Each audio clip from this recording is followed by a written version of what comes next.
What's up, fantasy footballers? Are you freaking out? I sure am. Is your draft right around the corner? Mine is. It's in 2 days. Have you not had time to prep because of life? Absolutely, I have not had time to prep. Are you new to fantasy? Because this is a great show that you need to be watching. Or even if you're an experienced guy, look, I haven't prepped, but I've been doing fantasy football before there was the internet. And I'm not joking. I used to have to go to my corner store and get a USA Today newspaper at the local liquor store. Or, believe it or not, for those youngsters, used to be machines out in front of stores that you can pay like $1 and get your newspaper out of it. Man, every Monday morning, that was the first stop I made. And then the commissioner had to add everything up. So I've been doing it for a while, but still, I'm stressed out. Friday's our draft. I want to be ready. So whether you're a seasoned pro or a newbie, this is the show for you. I have the best fantasy footballers money can buy joining me tonight. Mr. Chris Caldwell, he's in Maryland. He's in 10 leagues. This man has done it all. Every type of league you can imagine. I've got Jeremy. Jeremy's in roughly around 7 or 8 leagues this year. Cody, what you at right now? What are you in? I'm in 16 dynasty leagues and a redraft league. Okay. So Cody's just going to the extreme right here. Chris has 2 kids. He's had to taper it down a little bit. Jeremy's got his first kid on the way, so he's had to taper it down. And now, Cody, you're still child free, so you can go to the extreme here. But these guys know every type of fantasy league there is. But we're going to get some hacks from them. We're going to talk through some things that you need to know. So I'm not going to waste any more time. Let's get into it. One of the first things that I've learned is check your settings. If you're in a league and you're in a fantasy league, you need to check your settings. What does that mean? I'm going to throw it to Chris. Chris, why do I need to look at my settings? First of all, Mike, you sound like you're stressed because your draft's coming up. I am stressed. Relax, have a drink. We're going to take care of you, all right? All right. Thank you, sir. So, but before you start thinking about, what player you're going to draft, everyone wants to talk about sleeper this and sleeper that. Before you get into any of that strategy of, whose name's written on the back of the jersey, you have to check out your league, what type of league it is, what your scoring settings are, what your roster settings are, because that's probably twice as important as any player you're about to draft.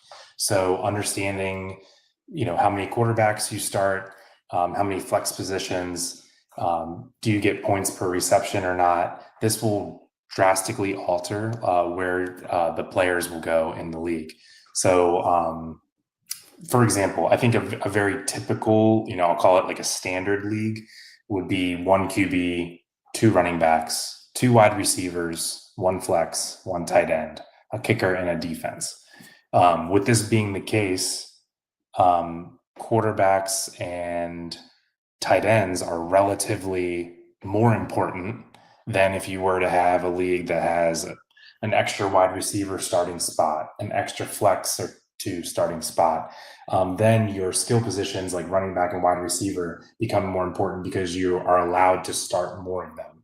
So it's really just a numbers game, figuring out how many of each position I can actually play on a weekly basis. And then you kind of go from there. So I didn't say one person's name in the NFL, and I feel like you should probably know a little bit better, how you should be starting your draft. Does that make sense, Mike?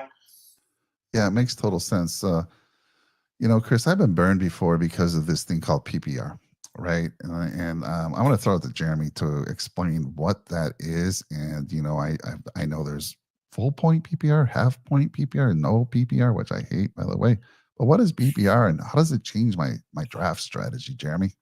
No, yeah, that's I was just gonna bring that up because that's a great example, of the easiest way to change how you draft is based on PPR, which is point per reception. So generally running backs, wide receivers, tight ends, every reception they get is a point for you. And depending on the league, you have your half points per reception, a full point per reception, and then your kind of like basic standard league is 0 points per reception. And kind of what that does is it increases the value of your pass catchers, depending on if they get points per reception or not. So in a standard league where there's 0 points per reception, running backs are king. You want all the best running backs. You don't care as much about wide receivers because running backs are going to score the most points generally. And then once you get into, half point perception and full point perception, you want your wide receivers a little bit more. You can get a couple running backs, but then you can just kind of pound wide receivers and be a lot happier with, because they're going to be putting up way more points than they would in a non PPR league. And I will say, I think most leagues are now like at least half PPR to full PPR. The standard's gone away a little bit. Yeah, thank goodness, because I do not like the standard. I'm always been in full PPRs, but it does change, like you said, what position you're looking at in those early rounds, right? What you're going after. Do love a running back that can, especially in a PPR league, do love a running back who not only can get you yards rushing, but catching the ball. So that's a great thing.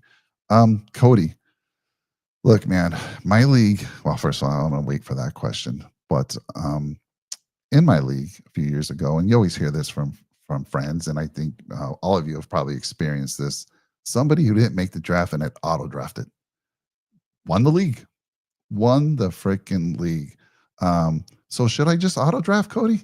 Should I just set it and forget it, let it do its thing? And if not, why wouldn't I? I mean, if you don't want to have fun, then you can go in and auto draft for sure. Yeah, you can do it. One of the things that I always say with leagues is you can lose your draft at the league, but you can't win the league at the draft. So you can lose the league at the draft if you just completely draft wrong, but you can't win. You have to play all the way through the season. You have to go through, do waiver wire stuff. It's really hard to just pick the right 6 players that stay healthy the entire year and just score the entire way through and can carry you all the way through 17 games, all the way to a fantasy championship. It's really difficult to do. So you have to play through the entire way, and just the overall roster construction, like you were saying, to the scoring format of your league, it should have a pretty drastic influence on what players you're picking throughout the draft, and doing things like not drafting 2 defenses or 2 kickers, or just removing defenses and kickers from your league altogether. There's a lot of little intricacies that can make your draft better, but there's a lot of work that's still going to have to come after you finish your draft as well. So the auto draft, Cody, is telling me to take person A. It's telling me, when do I go away from that?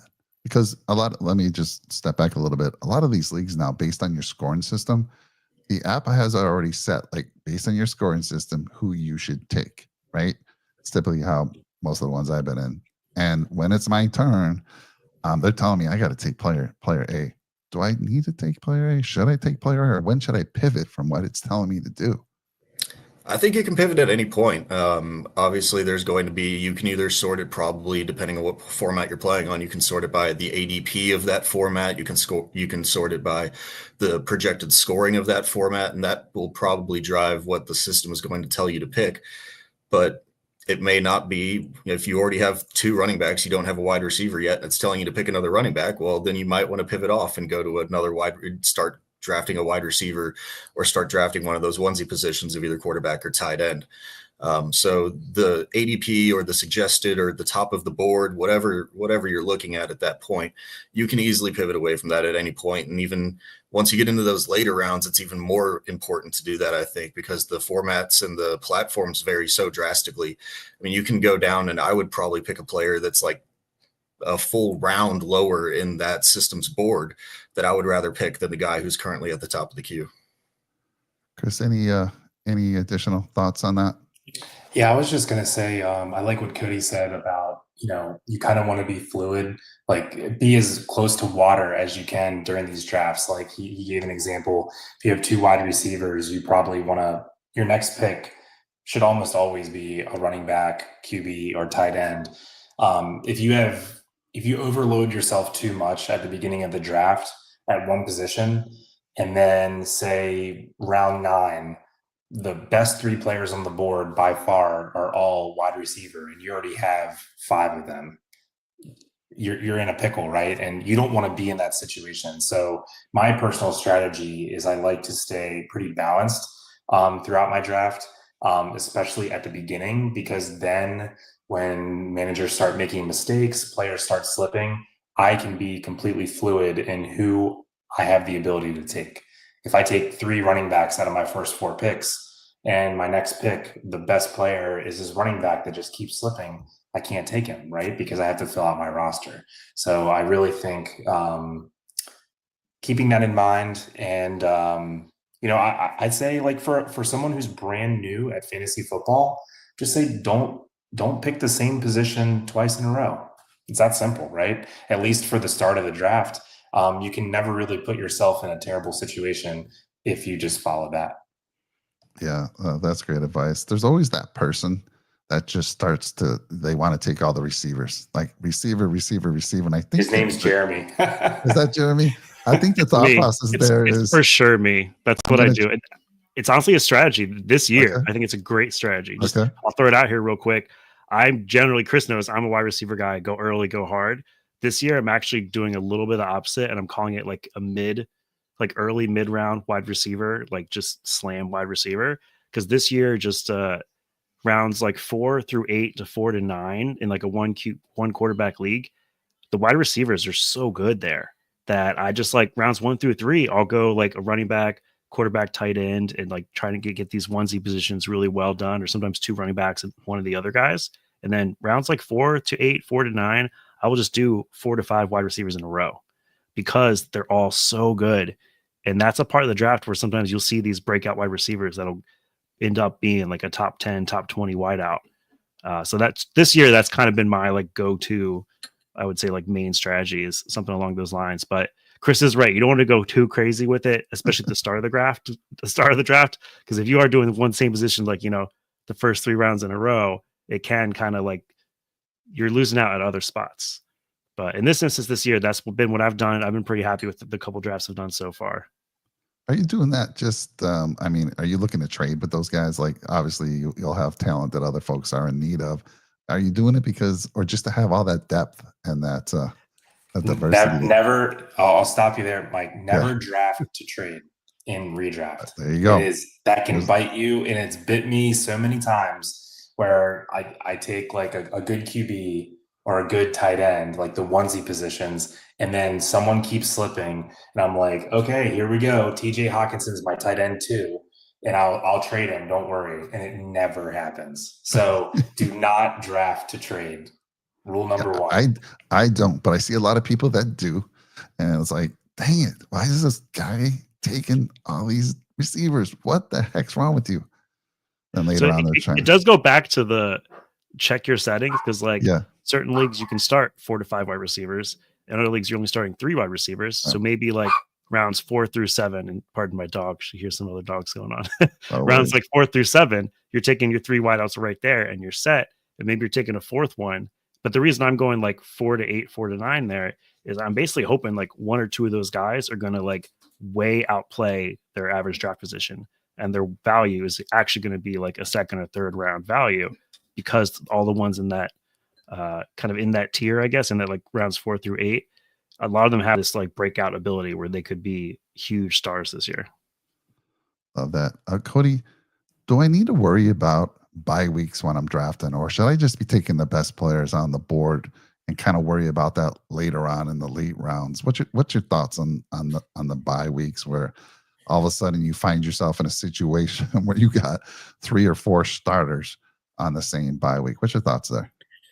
Yeah, I'd probably pay attention to it a little bit less than most people would. I wouldn't recommend like your first 3 running backs or your first 3 wide receivers all being on the same bye week. So you pay attention to it a little bit, but I don't pay attention to it nearly as much as a lot of people do. Just because even if I do stack up at 1 week, then I can. If the rest of the team is good and I happen to take a loss that week, like I can handle 1 loss. It kind of honestly puts it into a position where, hey, all of my players, I don't have to deal with any other bye weeks on any of my other 16, 17 weeks. And I can just have 1 loss in 1 week and then just have a really stacked lineup for the rest of the weeks if I wanted to play it that way as well. I probably for the start, I wouldn't recommend stacking up too highly on most of the bye weeks. But it's something you need to pay attention to, just something personally I don't as much as I think others would. Gotcha. I want to give all of you a chance to kind of talk on these topics. So let me throw it to you, Chris, as well. Your thoughts on what Cody just said? Yeah, I mean, I think that just a general rule of thumb is 2 people per position on the same bye week. That could kind of be your limit, right? Once you tend not to notice it, and then it'll be like round 5 or 6, and you look back and you're like, oh crap, my top 2 running backs have bye week 8, or I've drafted 3 receivers and 2 of them are bye week 10. Then you should make a mental note that, okay, I'm not going to draft any more receivers with bye week 10. So this actually happened to me in a draft last night. I wanted Travis Hunter, but I already had 2 wide receivers with his bye week. So I waited another round to draft a wide receiver that I know would have a different bye week, because the 2 people I was targeting in the next round didn't have the same bye week. So I don't think you have to like go crazy about it, but if you just want a simple rule of thumb for running backs and wide receivers, just 2 per bye week is probably your limit. All right. Jeremy. So I'm the listen, opposite. I'm like, I don't care. Yeah. Give me like 5 guys in the same bye week. I'm just going to lose that week, but I'll be great the rest of the season. I think one of the leagues Chris and I are in together, like it's a super flex league where you have to start 2 quarterbacks, and both my quarterbacks are the same bye week. And I'm like, whoever plays me week 14 or whatever, you win that week. Like, congratulations. But also, you never know. Like, teams have horrible weeks. That guy could have a horrible week, and Yeah. I could still like the rest of my positions are great maybe, and they outplay. So you never know. So for me, I want to draft based on like value, based on the guys I want to go after. Like I have like a handful of guys where I think they're gonna like have breakout years or whatever. I want to get them on my team, and sometimes it does mean like 3 wide receivers with the same bye week, and I'm like, well, that week I'll suck, but the rest of the weeks I'll be awesome, hopefully. Well, so another issue that I have, based whether I'm thinking about the bye weeks or just who to pick in our league, when it's my time on the clock, I have 30 seconds to pick a player. Else it's going to auto pick. 30 seconds. What do I need to do, Jeremy, in order to get ahead of that? I mean, does the apps or the sites allow me to queue players up? Should I do that? What do I do? Because I'm telling you, That's man, always the best idea. Yeah. Set a queue. That's always like there's most of the apps, most of the sites now have like a queue where you could put in a few players in that queue. I take it like a little crazy. I literally will go in and like I'll use like my own rankings that I like or find rankings that I like online, and I will queue the entire like 100 to 200 players in my queue on those rankings, because then you can see like your queued rankings against the site's rankings and be like, oh, here's a couple players that I like better than what they do. And like Cody was saying earlier, there's a few players where I'll take them around better than what the ADP says on the site. Whatever drafting site you're on, whatever they say isn't always what I think is like the right time to take a player. But even if you're not as crazy as I am and you're putting 200 players in your queue, it's always good, like, a half round ahead or a round ahead before it's your turn again, throw like 5 to 6 players. Like, hey, I like these guys. I kind of want to get them, just in case, like, we've all had computers freeze or internet stop working for a second, and then you auto draft somebody you never wanted. So that's one of the things, like Chris and I are in a bunch of leagues together. We're always telling like people in our own leagues, trying to help them out, be like, hey, so nobody gets like, mad and stuff, put somebody in your queue, just have something in there. So if worse happens, at least it's a guy you like. Yeah, that's a great idea. I try to do it like if I'm making my pick, I'm already looking at who I want next, and I'm queuing up those things, because even if you queue them up, it's not automatically picking that person, right? It's asking you, like, you have to make that decision when it's your time again. It should pick them automatically. It should pick whoever's at the top of your queue. Yeah, that's what the queue is for. Is that no, I don't anyone like at the top of your queue should automatically get picked if you run out of time. It's only if you run out of time. It doesn't that's what I was saying. Yeah. If you run out of time, then it picks the top of it. It doesn't pick it as soon as it's your turn, unless you have like autopilot on or auto pick on. Right. Then it will do that. But unless it does that, no, it shouldn't do it right away. Okay, cool. That's what I was saying. Like, if it comes my pick and I've got 3 guys in the queue, but all of a sudden somebody's available that I didn't think was available, it's not going to auto pick until time runs out, or I just basically say, yeah, use that player. But I can pivot from that queue as well. So love that. By the way, these guys are obviously they're fantasy football lovers, but Chris, he rocks the Baltimore Ravens. Buffalo Bills open up against the Ravens in Buffalo. Looking forward to that game. Of course, I support. Look at this. Look at this. I mean, this Josh Allen jersey is fantastic. And yes, I'm in Cali right now. By the way, somebody gave me this nickname, Cali Mike. Let me tell you something. I born and raised in Buffalo, lived there over 20-something years. Went back a few years back to see the Dolphins. Took my kid back there. I plan on going to the game. Don't call me Cali Mike. And look, yes, it's hot out here, but I'm already prepping for the cold. in Buffalo. I'm thinking in my head, it's 10 degrees, wind chilled, -20, right? That's what I'm thinking right now. And then we got Jeremy representing the Commanders and Baltimore as his baseball team. I'm a little confused there. I'm not sure what's going on there. Well, my dad grew up outside DC, so DC Okay. everything, and Okay. then the Senators were gone, so Baltimore And hardcore. then Cody, obviously, he's a Texans fan. So we got a little bit of everything going here tonight.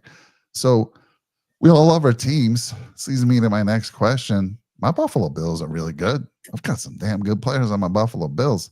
Should I stock up on my Buffalo Bills, Cody Smith? Should I take Josh Allen and try to get, one of his receivers, two of his receivers, his running back? Should I do that? Should I stack my team? Yeah, I mean, this is another thing. It just depends on how you want to play. A lot of people play fantasy football to have fun. I personally don't. I play this as a very competitive game, especially in Dynasty fantasy football. No, I hold no allegiance to my own team whenever it comes to fantasy football. It is completely its own, fully separate thing. If you want to pick your own players, have fun with it. Fantasy football is supposed to be fun. It's honestly at this point somehow not for me a little bit. I still enjoy the hell out of playing it, but at the end of the day, it is more about the competition aspect of it for me than it is about the fun of it. But that changes very person to person. So if you want to, by all means, go ahead and stock up on your own team. But if I was giving you actionable advice to do something or not, I'd probably tell you not to, or at least not to target them, like a round higher, just to make sure you have them over outside of ADP by like 5 different players or something like that. Like, I know Chris, he's taking Lamar first pick, right? And he's taking Derrick Henry number 2. What's your thoughts, Chris, on that? Yeah, I'll say that. I'm in 10 leagues. I have 0 Derrick Henry shares. I do have quite a bit of Lamar because all my dynasty leagues are super flex except for one. So I bought Lamar, 3, 4, 5 years ago, and got lucky there. So I will say, you mentioned stacking. I mean, I think that doesn't necessarily have to be your own hometown team. It has to be like, I drafted Jalen Hurts, and then I'm up again in the 3rd round, and the next 2 receivers are AJ Brown or Lad McConkey. You already have Jalen Hurts. It might be a good move to go AJ Brown and stack them together. Like Cody was saying, it just depends how you want to play. Stacks tend to lead to higher variance, right? I mean, they're either going to have a good game together or they're going to have a bad game together, right? So, stacking, you're going to have higher highs and lower lows, if that makes sense. Yeah. I mean, if you're going to stack from the same team, don't stack the Browns or the Raiders or the Panthers, right? You want to stack the Bills, the Ravens, the Texans, like high scoring offenses, the Rams, teams that like, okay, if I'm going to put 3 players from this team in my starting lineup, I'm confident that I'm going to get points, right? So that's where I'm at with stacking. It's a high variance play, and I would only do it with high scoring offenses. Watch, Jeremy's going to come in and says, "Oh, I stack," because he's always been the person on the other side. I'm stacking completely with my team. What's your thoughts?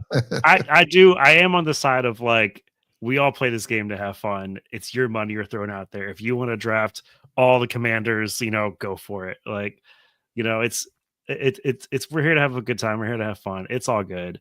I will try to grab some of the players, on my team if it falls in the right place. I think I have Jaden Daniels in the one of the redrafts I did this year. I grabbed him. It was a super flex, so he was like the number 5 overall pick or something. I took him, and then I will try to stack like one wide receiver or something and get Terry McLaurin or Debo Samuel or something like that. So it's fun, right? It's fun to have like your team, like at least one guy from your team or something. That's kind of almost what I'll try to do is I'll go into a draft and say, I just want to have one guy on my team that I can root for every week because that's fun for me. And I was lucky where like this year, a lot of that I did was a good old Bill Krosky, the Commanders running back who they just traded away our number 1 running back, Brian Robinson. So it seems like he's the number 1 running back, and he was going at like the very end of drafts, like in the last round. So that kind of worked out for me a little bit. And it was just like a hometown, like maybe he's something, grab. So sometimes that stuff works out.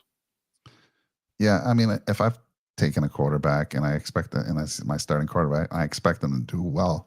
One of the receivers are going to do well, so I don't mind stacking that. I kind of did that last year, but I think I went a little overboard. Listen to this. I had the running back James Cook, good year last year, a lot of touchdowns. I had Khalil Shakir.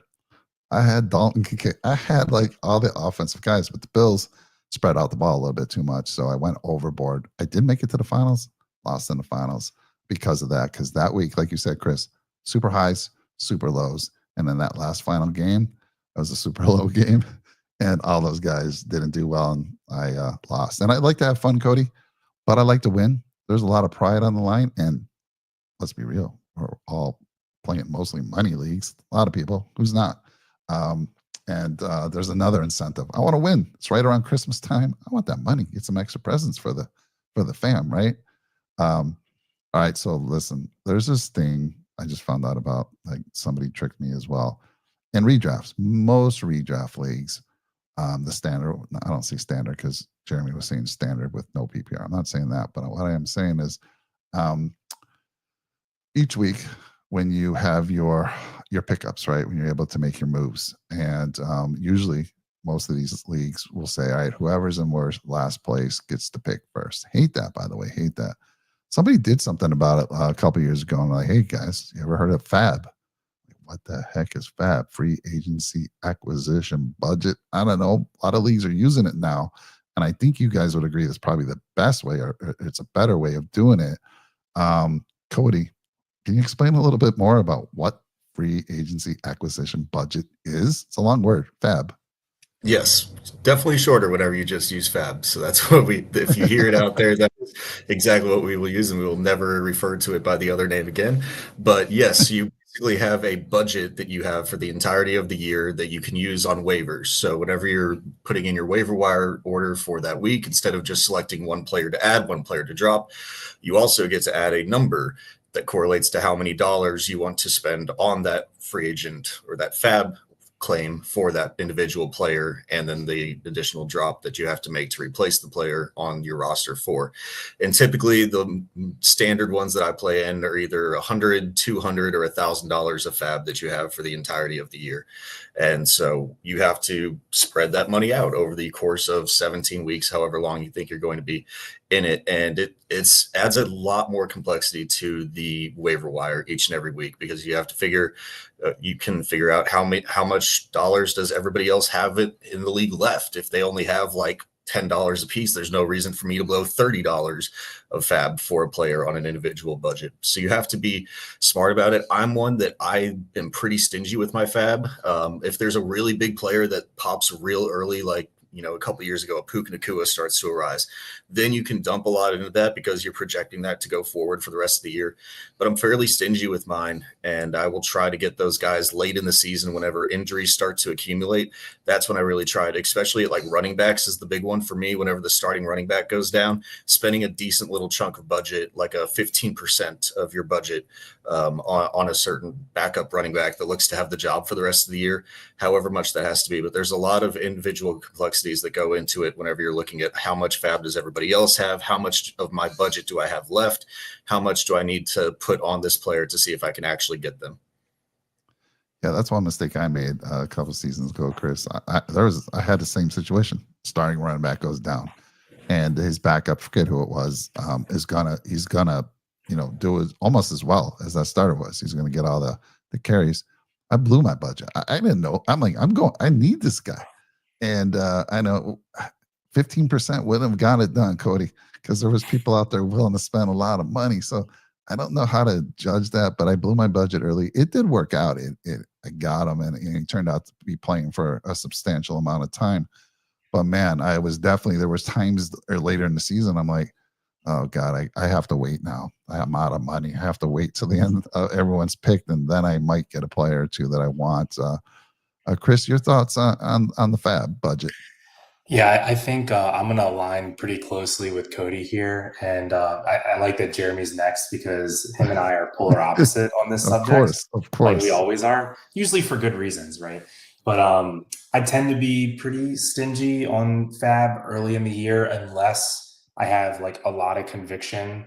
You know, a big injury happened or someone's lost their job or whatever it may be. I will just say here is on the do not do list. And I cannot, well, I love when people do this because it's bad for them, good for me, but it makes me cringe. When people drop like, 20, 30, 40 bucks on fab in like week 2, 3, 4, whatever, early in the season for a player because, a wide receiver got hurt. So they heard the third wide receiver is now the second wide receiver. Wheels up. Here we go. Right. They draft, they spend $40 on this player and then they don't put him in their lineup and they don't play him for the next 3, 4 weeks. Why did you do that? You literally spent money and you gave yourself zero benefit, right? So my point is I'm going to wait until I need that play. Like I actually need them and I need to play them. It's one thing to like, I get it, like being speculative, like, okay, like this one backup running back is averaging 7 yards a carry and, the starter just got banged up. Let me go ahead and add him. But like, to blow a big amount of money on a player and then you don't need it. You don't need that player. Like it wasn't your player that got hurt. It was someone else's player that got hurt. But you add that player and then just ride your bench. To me, that doesn't make any sense. And I was actually guilty of it. I learned my lesson the hard way with Carson Steele. I don't know if you guys remember Carson Steele when the Chiefs running back, everyone was raving about the guy. I spent like 70, 80 bucks on him in multiple leagues and he scored like 10 fantasy points the whole year. So I think I'm with Cody. Earlier in the year, I tend to pump the brakes a little bit unless I'm needing to backfill one of my injuries and the backup is clearly available. I'll go ahead and plug my hole. But I'm not going to pick up someone that I'm not going to play for a lot of money if it's early in the year. But Chris, I mean, if I know Jeremy, he needs this player extremely bad, and he's always been good in this league, and now I'm competing against him.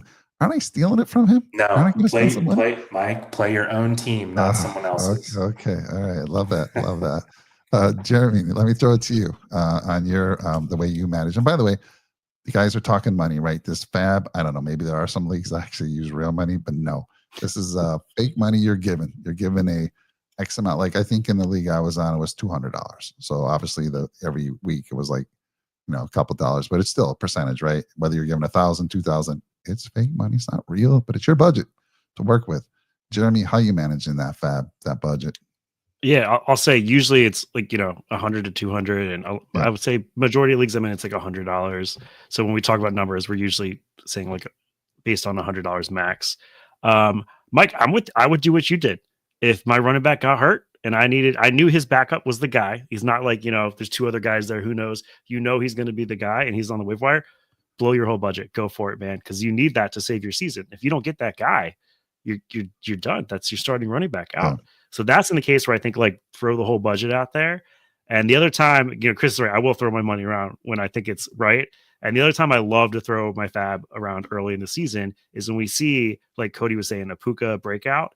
So you want to look for rookies. You want to look for rookies that break out early. And yes, you might bench them for a bit, but if they have like this early breakout where they get, Puka was getting like 10 targets or something crazy, and it shows that the team believes in them to get that many targets as a rookie. It shows it means something. And some people don't jump on it fast enough. And that's something where I will like to, I'll spend half my budget on a rookie who got 10 targets in like week 2. Cause I'm like, man, that could be if he takes over this job or he just, especially it's all about the situation. I'm trying to think a good example this year. The Raiders actually.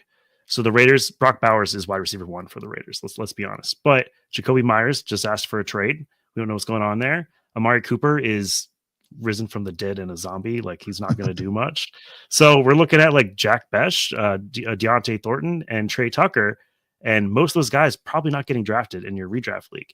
Well, come week 1, week 2, if one of those guys, say Deontay Thornton catches like 2 long touchdowns and has like 4 other targets, he's going to be the darling that everybody wants to get. And we know Geno Smith can throw the ball. He supported Jason, he supported DK Metcalf. So if that happens like week 1 or week 2, I'm spending like half my budget to get whichever of those wide receivers is the one that gets all the looks, all the targets. And that's the case where like I think you're totally fine to do that.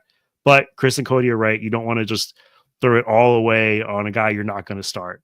In that case, it does help you to save it for the end of the season. For when, like Cody said, you never know at the end of the season, a running back goes down and there's a backup you can just grab. And sometimes that can win you your season. You just grabbing that backup and you're the guy with the extra money left. That literally getting the backup right before the playoffs, it gets you into the playoffs. It wins you the playoffs. Got you.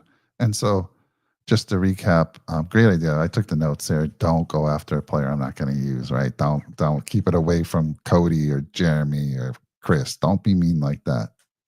Especially I'm not going to play him. But great advice. And I just want to make sure that folks understand in most leagues, they have, what do they call it? It's basically whoever's in last place going into the current week. They're the ones that pick first. And I did that for many, many years. And then there was a situation where I was killing it. I was absolutely killing it. It was almost mid-season. And both of my starting running backs go out. And this is a league where the last place team goes first. They snagged my backups. I had no opportunity to get the backups. I won one more game that season. That was it. Didn't make the playoffs. Didn't even compete. So the Fab came along. I'm like, all right, now I have the ability. So Fab leagues allow you to every week, doesn't matter what position you're in, you have an opportunity to get the person you want. So that's why I like Fab leagues, although the league I'm in 2 days is not a Fab league. So in any case, I'm sure you're all fans of the Fab I will league. say for the non-Fab leagues though, like, cause they still exist. I've been in one, like a work league where that's what they do. And I will say for that, save it, right? Cause sometimes it's not the worst team every week. It's like the last person to use it. It starts at the worst team or something. And then the waiver order will change to like who uses it. So like, don't use it. Save it until like you absolutely need to use it. And that was always my strategy with that is like, I absolutely didn't use it unless it was like completely necessary. And I was 100% sure this guy was going to like make a big difference on my team because it, like you said, it's not super fair and it's not a great tool, I guess. So Mike, it's probably good to break down for the audience the two things that were just mentioned here. So yes, I was going to ask. Fab, there's reverse standings. So this goes back to check your settings, right? To know how to properly play. So there's Fab, there's reverse standings, which you gave us the story, Mike. And then there's rolling waivers, which is what Jeremy was just referring to, where, it's a randomized order. And then once you use your waiver, once you claim a player, you go to the back of the line and then everyone else bumps up one. So Jeremy was saying, once you get a hold of the number 1 spot or number 2 spot or whatever, a high number, don't use that on a defense, right? I mean, then you just suck it up. You don't waiver anyone and you'll just free agent a defense or a kicker or a backup tight end or whatever you need. But you want to, once you get number 1 priority, you're saving that. You might hold it 5-6 weeks for like that, for Saquon Barkley goes down and you pick up Will Shipley, right? His backup. It's like, bam, there I go. So that's kind of the two different types of I know ours is not rolling waivers, so thank you for mentioning that. Ours is just who's ever the last place team gets to pick first every week, and it's terrible. And in those leagues, I'm always kind of hoping, well, hopefully I get off to a bad start first few weeks, right? Because there's always someone, like you said, Puka Nakua, somebody shines in those first few weeks, and you want to be able to pick them. But good stuff. Check your settings. The number one thing we talked about. Make sure you're aware of how you're getting your points. I don't care if you're a newbie. I don't care. Like I said, this burned me. I don't know if I mentioned this. Burned me with my neighbor, right? It was a 2-quarterback league. Mike, can you join us tomorrow? Or we have one more spot. Sure, I'll join. I'm thinking it's a regular redraft. I'm thinking 1 quarterback. Who starts 2 quarterbacks? No, it was one of these. What is this? What do they call those? The flex leagues? What do they call that? But anyway, super flex. I'm seeing everyone pick quarterbacks. I'm like, these people are stupid. I'm winning this league easy, right? Next thing I know, I find out you're starting 2 quarterbacks each week. yuck. First of all, don't want to be in that type of league. I'm more traditional, I guess. I want one quarterback starting. I know you guys love that. Probably, I'm probably the minority here, but yeah, check your settings. Check how you're getting your points. Check who you can start. One quarterback, two running backs, three receivers, a flex position, which allows you to play a quarterback. I'm sorry, not a quarterback, a running back, receiver, or a tight end. Check those settings. Super important. Can't emphasize that enough. So, guys, those were my questions. I had a lot. I'm sorry. I'm kind of just using you guys for my draft coming up Friday. But now I just want to go around the room and anything else, any other hacks, any other tips. I don't care for what league it is, but anything else that I may not have asked that you think we should share. And Jeremy, it looks like you're chomping at the I got a bit. quick No, one. I I'm got gonna a go to quick you, one just because buddy. we were just talking. We were just talking about Yeah. the waivers and the benches and everything. And it's something Chris and I preach every year, every show. We always say, put backup running backs on your bench. If you have bench spots, it's like the easiest way. Because we were talking about, you were just saying your top running back went down and you had to like hope to get him on waivers, right? Yeah. Or you had to Yeah. put Fab down. What if you just had somebody else's backup running back sitting on your bench and they become an automatic starter on your team? So that's why it depends on your league. It's to check your settings. How many Yeah. bench spots do you have? Do you have the space for it? But would you rather have like a wide receiver 5 that's never going to be in your lineup, or would you rather have a backup running back, say like Braylon Allen for the Jets, who they're talking about might be like 1A, 1B with Brees Hall, sorry, sitting on your bench just in case like Brees gets hurt or they decide we like Braylon Allen better. All of a sudden you've got a starting running back in the NFL. And that's what we all want. So that's one thing that Chris and I just like will always say. And people don't get it. People don't know that that's just like the easiest thing you can do. Stash 1 or 2 backup running backs. Should I back up my guy? Like what I'm saying, like I have. So that's called a handcuff. Yeah. So that's Okay. that's people Back up are on my differ team. on that one too. Yeah. So they have different strategies. Like Chris and I actually agree on this strategy where we're against the handcuff, because if you're doing the handcuff, you're saying if my running back gets hurt, I'll have the backup guy. But when Chris and I draft and stuff, we're doing it. I want to draft as if I'm going to win. Like draft as if like your guy's going to be healthy the whole year. So I would rather have somebody else's backup. So then when their guy goes down, I have a third or fourth starting running back on my team ready to go to give me like the best possible chance to be like the best possible team. But I think it's a totally okay strategy to handcuff your top running back. Like if you take Bijan Robinson, number 1, number 2 overall in your draft, and you want to take Tyler Algier in like the 15th round or something, just in case, completely understandable because you spent so much draft capital. You took him in the first round. That's your guy. It's definitely okay. It's just, I honestly would be grabbing Braylon Allen instead. No, that's great advice. I actually love that because it is a bit of a strategy, right? If I want to take Cody's backup for his running back and his running back goes down, guess who he's going to be calling on to maybe make a trade with me, or he's going to be in desperate mode. Cody, you can add some additional thoughts to what Jeremy just said, and then please add on any tips and hacks that you have that I haven't talked about. Yeah, I actually fully agree on the handcuffing strategy. I purposely tried not to get any running back from the same team and get everybody else's backups because I have the same mentality of draft like you're right. Like if you lose CMC and you want the backup, well, the backup's probably only giving you 75% of his production anyway. He's not Christian McCaffrey. Tyler Algier isn't Bijan Robinson. He's not going to come in and keep scoring you 20 points per game whenever he comes in.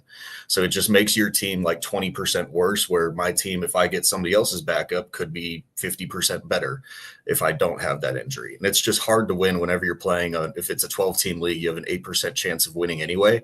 If you lose CMC, your number 1 overall pick, you're probably not winning that league that year anyway, unless you hit on a lot of other stuff. So I always have the mindset of draft like you're right. As far as some other things, if you are playing in a single QB, I will take it to the grave of if you're drafting 2 quarterbacks or you're drafting 2 tight ends, the onesie positions stay onesie positions on your roster. You do not draft 2 of them. You do not draft 2 tight ends or 2 quarterbacks ever. You don't draft 2 defenses. You don't draft 2 kickers.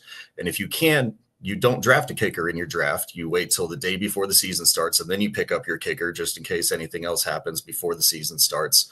But with the onesie positions of quarterback and tight end, you can, some people will say, oh, it's that tradability. I honestly don't even know how trades happen in redraft leagues. After playing so much Dynasty, leagues, it's hard to make redraft trades work. It is. And you end up just holding on to them the entirety of the year, or you end up holding them for 5 weeks, wasting a roster spot, and then you cut them anyway whenever you have to actually pick up somebody else. So keep those to one individual ones. Whenever you're talking quarterbacks or tight ends, even if you're waiting till late round, I'm not trying to take an upside swing bet on anybody else. So that bye week comes along and my quarterback's on a bye. I just stream and picking some quarterback up that's out there, streaming them for that week. You pick up the best one. And to that point, where I honestly, for what we were talking about earlier of like the waiver wire styles, rolling is by far my least favorite style of waivers, because I will stream defenses, tight ends, quarterbacks, anything else that I can stream, and I need to be able to churn the waiver wire. So I will burn my top waiver priority. So rolling waivers are by far my least format of that. But yeah, you just stream. If your quarterback goes down, you just start picking up like the 14th, 15th best quarterback in the league, and you just keep playing that one. I threw out that term stream, and it was something I just started hearing last year. Can you define that a little bit more? What it was streaming mean to the folks? Because we're streaming right now. So what are we talking here? Yeah, so this is typically one where if you go with a later round quarterback or a later round tight end, or your defenses as well, you're looking for either one-to-one, you're looking for individual weeks where people have, or the defense or the individual player has a good matchup. So if a defense, like if historically it was always the Arizona Cardinals, just bled points to the tight end. And so you would always, if the tight end that was playing the Cardinals that week was not claimed and he was on the free agent market, you would just pick him up and he would probably be like a top 6 tight end that week. So you can look at, and that was 2 years ago. I did that. I remember. Yep. I just got thrown in there. It was great. it was fantastic. Sorry, it was great. Yeah. It worked last year. It was Cleveland. Any defense against Cleveland, if you started them, they were the highest scoring defense for the entire year. Oh, yep. And so if you're looking at those, there's been like times where the Panthers or these really low scoring teams are playing a defense that week. Well, let me just continuously pick up the defense that's playing the worst offense that week, and I will just continue to churn that defense over and over each and every week, just based upon the matchup that they have for that week. All right. So streaming, you're just picking that guy up temporarily, usually, just to cover a bye week. Chris, I like the Houston defense this year. I got to say, okay. They're looking pretty good. The offense, we'll see about that O line, but the defense. Well, I picked them up in Chris and I's long-time league because I might not need to stream. I don't know. They're supposed to be pretty awesome. Have a shot to be the best in the league this year, truthfully. Yeah. Now that you said that, though, Jeremy, I shouldn't be drafting defenses early, should I? No. So that's my last pick today. I mean, what Cody's saying, like the defense, like I'm trying to remember the stat. It's like the top scoring defense and the like 15th scoring defense. The difference is like 40 points for the whole season. There's something crazy like that, where for that reason, you want the very last pick of your draft to, or if there's kickers, the second to last pick of your draft to be a defense, or you could just not draft one and pick, unless you have to, and pick drop a player and pick a defense up right before the season starts of whoever has the best matchup that week, or at least has a decent matchup. Like what Cody was saying about streaming defenses, where you're starting a new one each week, you're not always going to get like the best matchup against like the worst offense, but you can usually find a decent one, and the points difference, isn't going to be that big compared to players that drafted a defense. Say like, you're in a 15-round draft, people are drafting a defense in like the 12th round. Those are important players you could be drafting instead. You're talking about, honestly, in like a one quarterback league, that's probably where like Trevor Lawrence maybe goes. Like a decent late round quarterback. Who else? Like running backs like Baishal Tutin, an exciting rookie out of Jacksonville as well, just since Jacksonville's in my mind, I guess. And they're going to they have the chance to put up way more points than any defense ever could. So anytime like your league mates are taking a defense early, you just thank you. Yep. They're just helping you out. They're just helping you out. It's great. Oh, I love that. I love that. You guys are so good, man. This has been such good advice. I love it. There's things that, playing in fantasy football for as many years as I have, you would think I know most of these little tricks. No, I don't. You guys have taught me quite a bit so far tonight. Chris, let me throw it to you. Other things that you can teach me, or these little hacks that are out there that folks probably aren't taking advantage of or doing. Yeah, so I have a before I get to something new, I have a double down to make something Cody said.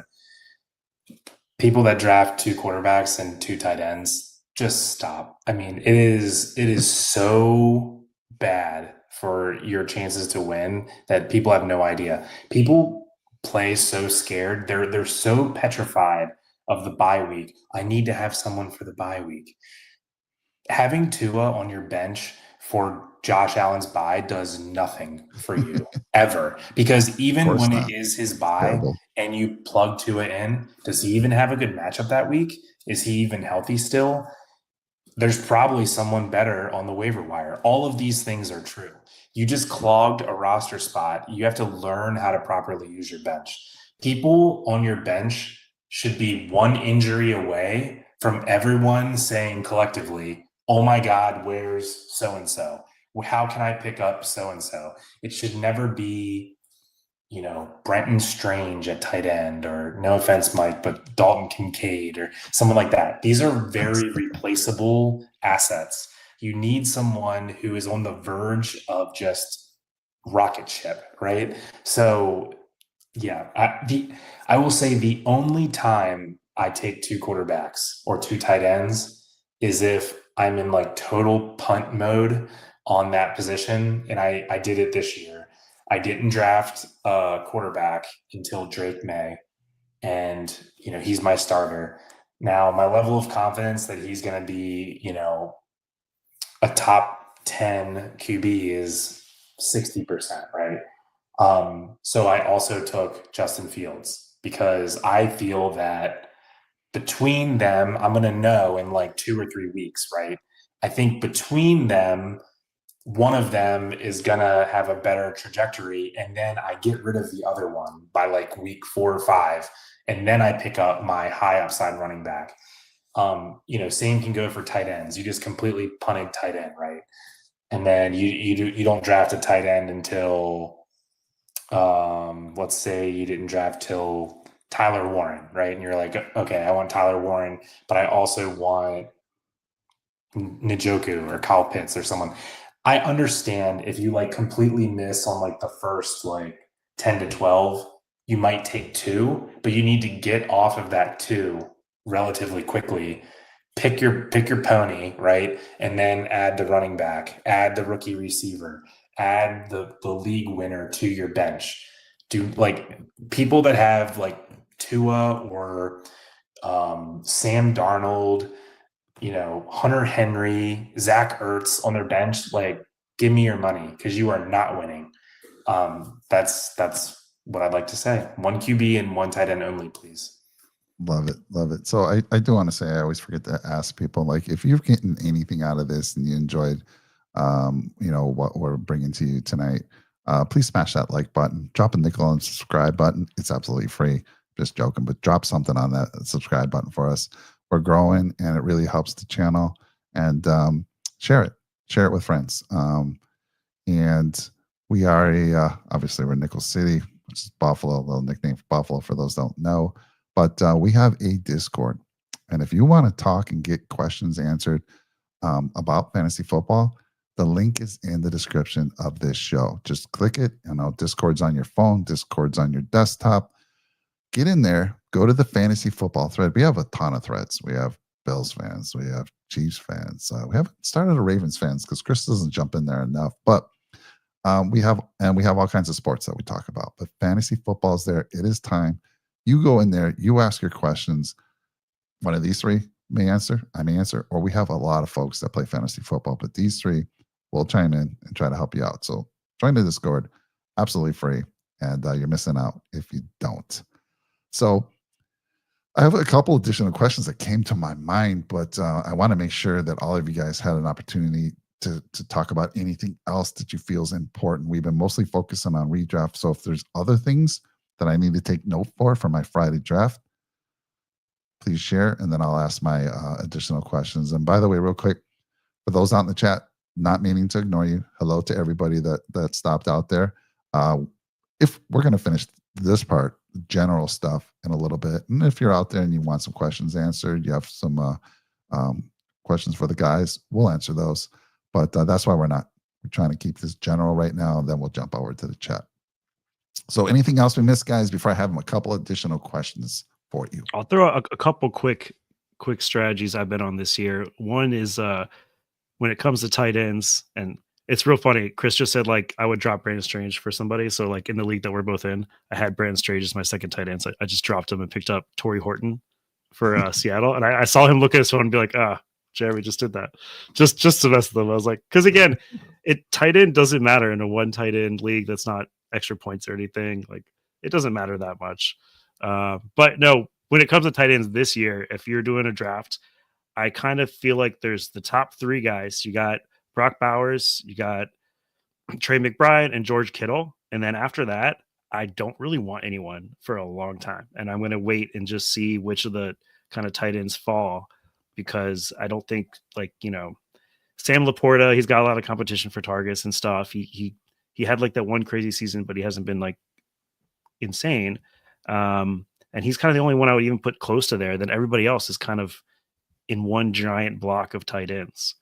So I would just wait on the position. If you don't get one of those top three guys, and I will say, don't be the guy that takes Brock Bowers in the first round. I know like people have been doing it. Just he'll go to the second. It's fine. And if he doesn't, take Trey McBride in the third and be happy, because Trey McBride could outscore Brock Bowers easily. But I'll let one of you guys give some other redraft advice or something. But that's been one of my like strategies this year for tight end anyway. Good stuff. Yeah, and I can piggyback off that one for the top three tight ends. That's definitely where I'm trying to. I'd like to have one of the top three tight ends, but I have between quarterback and tight end, because I think there's probably 4, maybe 5 quarterbacks at the top, and then there's your 3 top tight ends. And within the first, there's your 4. And it's Jaden Daniels, it's Lamar Jackson, it's Josh Allen, and it's Jalen Hurts for me. Joe Burrow can maybe sneak in there as a 5th. But I want to get out of all of these guys between the quarterbacks and the tight ends typically go within like the first 4 or 5 rounds maybe. And I really this year want to get away with at least one of those positions being one of the top 4 quarterbacks or one of the top 3 tight ends, because those 2 positions and those 7, 8 individual players score so many more points than the rest of their individual position field comparatively, that at least one of those positions should be really trying to get out of each and every one of my redraft leagues with at least one of those guys to shore up one of the either quarterback or tight end position.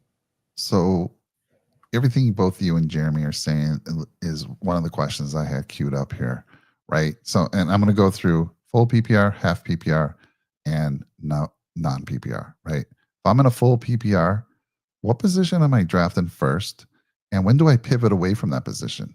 So if you were to tell me, I think you're going to tell me wide receivers in a full PPR, but how far down the line do the top 5, do I pivot now and start looking at another position? I'll start with you, Chris. Your thoughts on that? PPR, for full point PPR, what's the position? When do I pivot from it? So, I mean, I think standard leagues we can pretty much throw out. I bet only 5% of leagues anymore are standard. And the answer is running back. If it is standard. Yeah, okay. if you're playing a standard league, which has if it is reception, you should pretty much always draft 2 running backs first, I believe.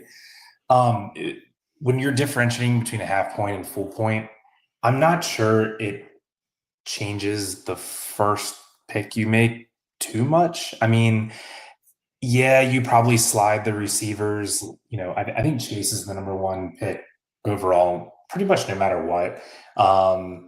But it probably slides CD, Justin Jefferson, Amon-Ra, Neighbors, Collins. It probably slides them into the conversation with like Saquon Barkley and Jahmyr Gibbs and Bijan Robinson. But I don't think you need to do anything too drastic. Like I have to draft, 3 receivers first. I think you just, when you have a tiebreaker in your mind, you would always side with the pass catching running back or the receiver over the running back if it makes sense for your team build. Yeah, that's where I'm at with it. It's not like you're going to totally, throw away your plan and say, I have to draft 5 receivers first because I'm in a PPR league. I did a PPR draft last night and my first 3 picks were receiver, tight end, quarterback. Yeah, and I love my team, right? So I did that because of the settings of the league. It was at 2 running backs, 2 receivers, a quarterback, and a tight end. So relatively, quarterbacks and tight end was worth more because I can't play a whole bunch of running backs. I can't play a whole bunch of receivers. So that's why I went and I made sure I got one of the top 3 tight ends and top 3 quarterbacks. Okay. So I'm always like that guy who wants a good player at each position. But what I was mostly kind of asking here, Chris, first round, right? I'm pick number 7. 5 receivers go first, right? The receivers are hot. They're hot. Comes to me. Should I pick a receiver or should I be looking at something else that says Bijan. I Hammer need to Bijan. pivot? If you're the to a 7th running pick, back or a tight end or something like that. If you're the 7th pick and 5 receivers go first, you're in a great position because you're either getting Bijan or Gibbs. Gibbs is the most prolific pass catching running back, him or A-Chain. But I think you're in a great spot because you're getting the number 1 running back from last year, Jahmyr Gibbs, at 7. And I don't know how many balls he caught last year, probably 70 or 80. But I think that's great for you. You can't lose. Yeah, because as you take those wide receivers, obviously the projected points for the year. Let's just go with some numbers here. Let's say Chase is projected to get 200 points, and sure, that's probably low, but 200, and it starts working its way down. Right, fifth pick wide receiver, he's maybe 150. Now all of a sudden, it's my pick 7, 6 pick is maybe 130. They're taking receivers for some crazy reason. I look and I'm like, my goodness, this tight end's expected to be getting these, this many points, which is maybe higher than the next receiver I would pick. So I'm thinking I pivot at that point and go running back, like you said, or somebody else. So that's just my thought. Tell me if I'm crazy or not. But at some point, you got to say it's not worth it. I'm not going to force myself to go right. I'm not going to say, oh, I'm going wide receiver first round. I'm going running back second round. I'm going quarterback third round. Whatever. I'm not going to stick to that plan, depending on how things, on the board happen, right? I think it's smart, especially if you're with seasoned drafters, to set up at least like a rough blueprint going into your drafts. Maybe with in each round, here's kind of my options or the ways I could go. But you don't live and die by that. You have to be water, be fluid, be willing to pivot. But I think it's good to understand your format in your league really well and then say, if all things go perfect, which you're not going to, here's the way I'd like it to attack it. Here are my 3 options, I think, in each round. But then stay aware of, wow, that actually worked out better for me, or ooh, that's working out worse for me. I think it's good to like mentally have a starting point and then go from there. Yeah, I agree with that. I try to do that and like pivot if I have to, right? That's what I was trying I will to say for some quick first round advice, you can't go wrong running back or wide receiver. The round is like the way like most drafts have like the list set up for like ADP and everything, just rankings wise. It's hard to miss there unless like injury happens or something. They're all just like extremely talented players who are going to either catch a ton of balls or run and catch a ton of balls. So you can't really go wrong. This is kind of the nice thing about the first round this year, I think, is there isn't really a bad pick. It's why when people have asked me, I've been like, take the guy you like. Like if you're number 1 and you don't want to take Jamar Chase, take Bijan. Take Jahmyr Gibbs. If you think Jahmyr Gibbs is going to be awesome this year, take him. That's like the fun part for me. Like, right? The fun part of fantasy is you don't have to follow the rankings when you have that many good players in a row. Take the good player you love and you like, and maybe it pans out. We've never had a repeat number 1 wide receiver or number 1 overall player for a while. It's been a while since that happened. And I love Jamar Chase. Chris knows, like, he's like one of my favorite players. I have him on more than half of my dynasty teams. Had a good year last year, but it's going to be hard for him to win the Triple Crown again. I hope he does, but it's going to be tough. So any of these other guys could be right up there. Quick little sleeper pick, second round or even third round, Drake London. I think he could be a top 3 wideout this year, just with the amount of passes he'll be catching from Penix. Love that. Um, another question for you guys, and again, as I throw it to you, if you anything else came to your mind about, we didn't talk about this. I got to tell people this, but I love Josh Allen. I'm wearing his jersey. Josh Allen's one of the most he'll produce probably one of the top guys as far as quarterbacks go. When are you taking Josh Allen, Chris? When's Josh Allen going in your league? Well, again, depends on the settings. If it's a 1 QB league, 10-team league, 10-team, one quarterback. 10-team, one quarterback, he's probably going, Cody, correct me here, end of the second, beginning of the third. Does that feel about right?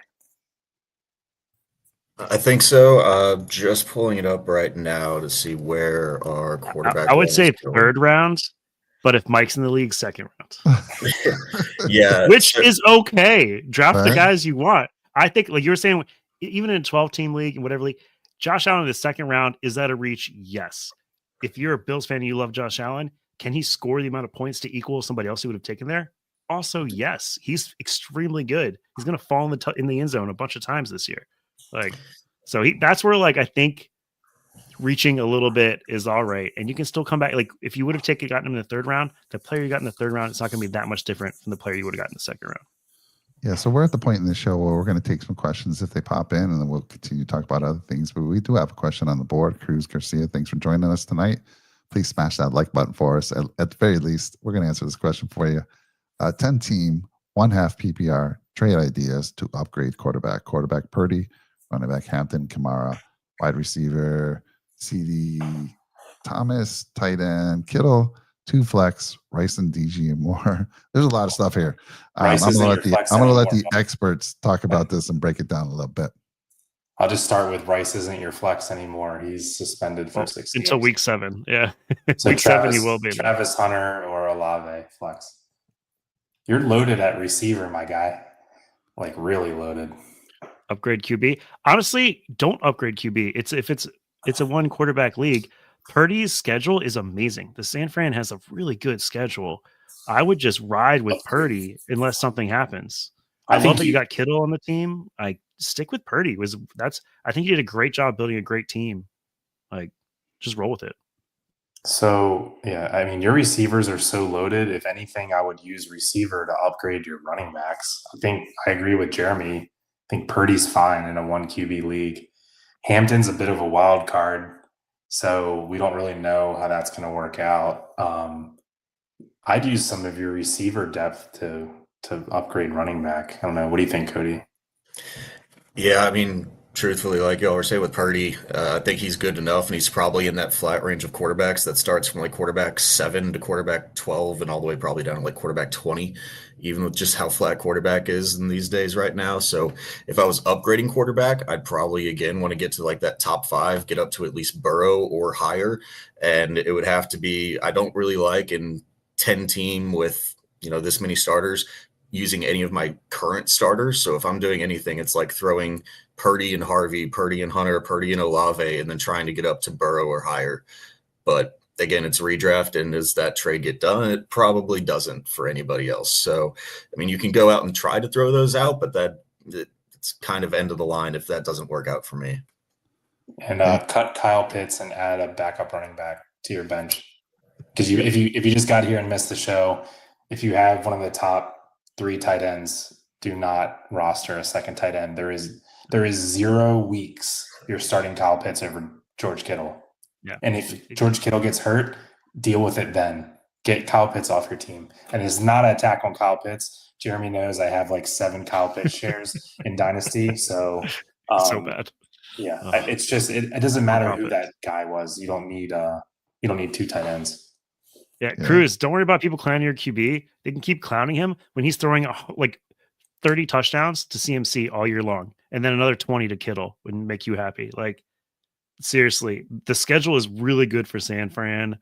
I have Purdy as like in the higher end of the tier Cody was just talking about, where it's like that 7 to 20 tier. I have Purdy kind of at the higher end of that, right there with like Kyler Murray and Mahomes. I think like kind of those 3.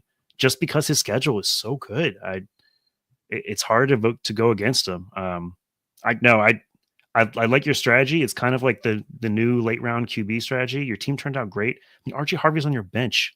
He could be a top 10 running back this year with all the pass catching in Denver. Yeah, I wouldn't make a trade unless you get Josh Allen or Lamar Jackson. Probably, I if you don't get one of the top 2, maybe top 3 guys, what's the point? I mean, Purdy. What QB was Purdy last year? Like 6, 5. He was pretty crazy good. But I think Cody's like right. The deal doesn't get done, unfortunately. People who drafted their top QB wanted their top QB, and it would take too much to get the deal done. I guess what I'm saying is it's not like Cody said, it's not happening, right? The only way I would shoot for the moon, right? I'm either going for the very top of the mountain or I'm just not doing it. There's no reason you should upgrade to like Mahomes or like even Jalen Hurts would have me like, ugh, like what did I really give up? No, actually disagree. I would take Hurts. Another guy who's going to get pushed into the end zone. Yeah, I'll take my 16 rushing touchdowns. Yes, exactly. Yeah, I will 100%. I feel like Hurts is being slept on. You guys are like, he's now entered that part of his career where he's like been successful for like 3 years, and people are like, it's like I don't know what's the fatigue. Like they're just like, he's boring now. So at least I'm finding that in dynasty leagues that like the Hurts trade market just isn't there.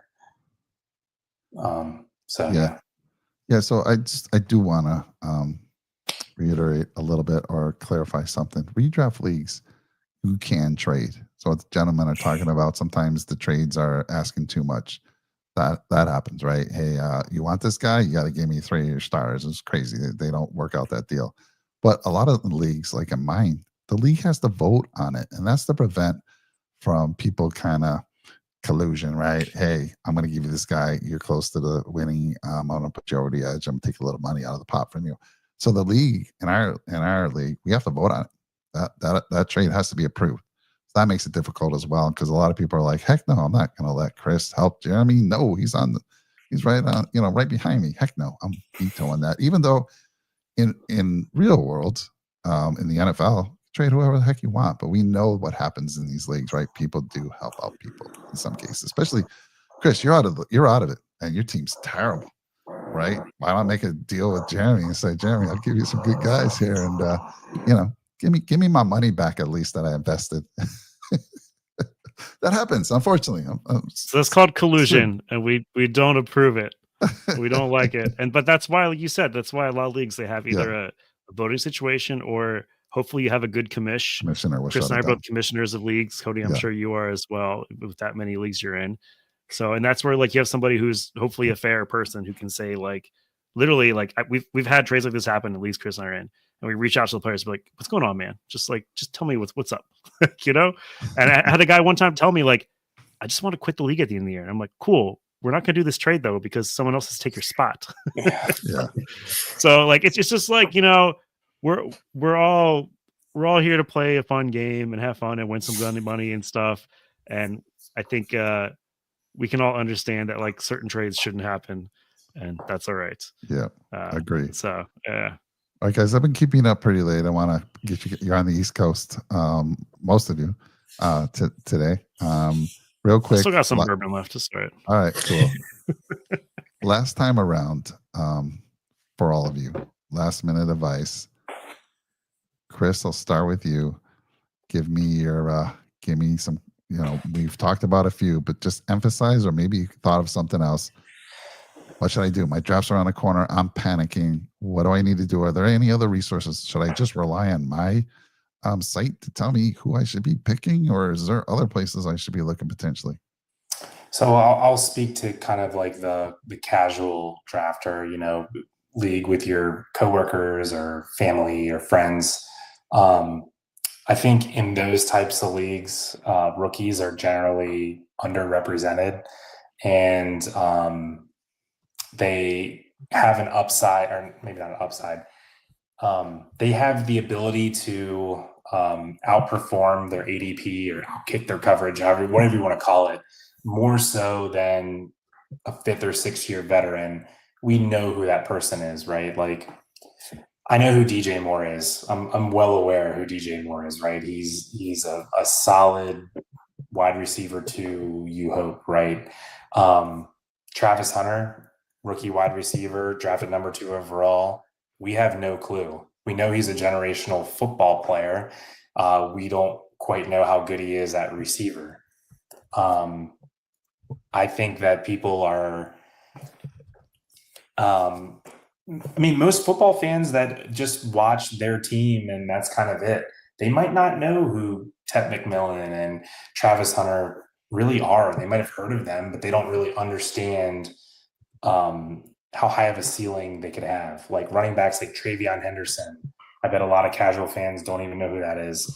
So I would say if you're in a casual league with players that, like football, watch football, but aren't like myself, Jeremy, and Cody that are like, we could name the 5th string running back on the Falcons, right? I think if you're in a casual league, I think it is beneficial to you to draft rookies 10% higher than they are listed on the site's ADP, because it will give your roster more upside.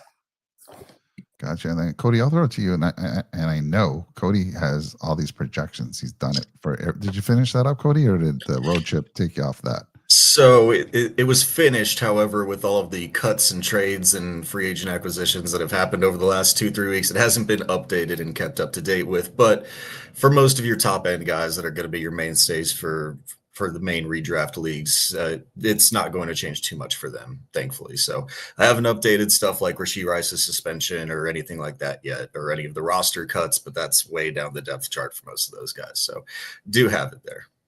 Okay, and give me the link again. I'll put it in the description of the show so people can actually take a look at his projections. And any last minute hacks for you, Cody? Anything? Yeah, I like to get down into the absolute depths and weeds of things, so I will do that for the I'll do that for the scoring format or the settings of your leagues a little bit further than what we've talked about, because sometimes there's a commissioner who's out there who will be a little bit more advanced, like some of us on the screen maybe. Hopefully we don't do this to some of our friends, but there's been people known to do it, where you put in some absolutely crazy scoring settings that are a little bit more off the wall than just a PPR or a super flex league or waiver wire like we've talked about before. You can throw in things like point per carry, which is whenever the running back carries the ball, you can get up to like 0.25 points per carry. And if you get 4 carries, that's an entire point added. And so the running backs will be much more highly valued. You can throw in stuff like a 6 points per touchdown pass versus a 4 points per touchdown pass, where your pocket passers are going to be the ones that are throwing for 35 touchdowns plus are probably going to be a little bit higher, more so than some of the rushing quarterbacks are in your typical standard leagues. You can throw in things like tiered PPR, where your running backs get like 0.5 points per reception, wide receivers get 1, and then you can sometimes throw tight end premium up to like 2 points for a tight end reception. And then your tight ends need to be, that's whenever you can take a Brock Bowers in the first round, if you start seeing some of those leagues out there. And then the one absolute crazy one that everybody loves this year is the Travis Hunter scoring settings. Because if Travis Hunter plays both ways, then we now have some people who will probably try to sneak in their defensive scoring points, where he will get points for every pass block deflected, interceptions, tackles, everything like that. And then he'll also get his points for the wide receiver side of the ball. And he will probably go about 2 rounds higher than he would in a normal league versus whenever there's defensive scoring thrown into the league. So just even further down, if you want to really deep dive into it, most of the leagues won't have any of this type of stuff for your standard normal redraft leagues, but there will be some people out there that'll try to get some sneakier scoring settings over on you. So make sure to look through everything. Love that. So, Cody, most redraft leagues, they just have one defense. You pick one defense. But there are leagues, I think it's called IDP, individual defensive players. I think that was more what you're going for there, where you actually draft cornerbacks, linebackers, whoever. And and I used to be in a league. I love that, by the way. A lot of people don't like that for some reason, but I like the IDPs. But good stuff there, Cody. Absolutely love it. Jeremy, to you. Closing thoughts, sir. Last minute hacks. IDP is too much work. I think it's really cool, and I applaud you guys that you can like watch and cover that much players' information. And I want to take that next step, but I can't do it. But I think it's really cool for Travis Hunter because like he's got to be like first round pick or whatever. It's pretty awesome. Now for me, I was going to touch a little bit. We talked a little bit about quarterbacks and like Cody was saying, there's that top four. Burrow's like a fifth right there, and then you kind of got the rest going. And I will say one of my favorite strategies this year is to, if you don't get one of those top four guys, just wait it out. And rounds, depending on your league, because like quarterbacks are crazy in redraft, especially home leagues where it's your buddies and stuff. Yeah. They will go like anywhere from, and this is where I'm talking about quarterback, like let's say like quarterback 6 to quarterback 10-ish, quarterback 12-ish. I'm trying to get a quarterback in that range. They'll go from like the 8th round to the 12th round. You never know. And I'll shoot some names out. I'm not crazy about Mahomes this year, but Chris touched on Justin Fields. He's going to run a lot. And he's got the job. Like are they going to give it to Tyrod Taylor? No, they're going to let Justin Fields play. They have to. Kyler Murray's in that kind of tier. Drake May, who I'm crazy about this year, he could be rushing like crazy. I might be biased just living in New England and hearing about him all the time. Bo Nix, he runs. Caleb Williams, he should have a bounce back. Sophomore season, we'll see. Dak Prescott is great. We talked about Brock Purdy. I still like Baker. I don't think he'll be the Baker last year. I think that was he's going to regress back to the mean, be not quite as many points, but he's still a great grab. And then you still have some later guys. You have Trevor Lawrence. You've got Justin Herbert. These are great quarterbacks you can get really late in your home leagues sometimes because people want the big guys and they don't care. So just a strategy I've been going with is these like, I call them like mid to late round quarterback kind of strategy. Right. I want to finish with Chris, but then I'm going to have each of you say one name out there because Chris, how can we forget sleeper? I know it's been mentioned. Jeremy mentioned a couple. I think you guys have mentioned a few, but I want a sleeper that you guys can throw out there that, we should be looking at and putting in our back pocket for maybe a later round. But Chris, any final thoughts? And then throw out that sleeper for me. Okay. So we're doing sleeper or my guys? Just one sleeper right now.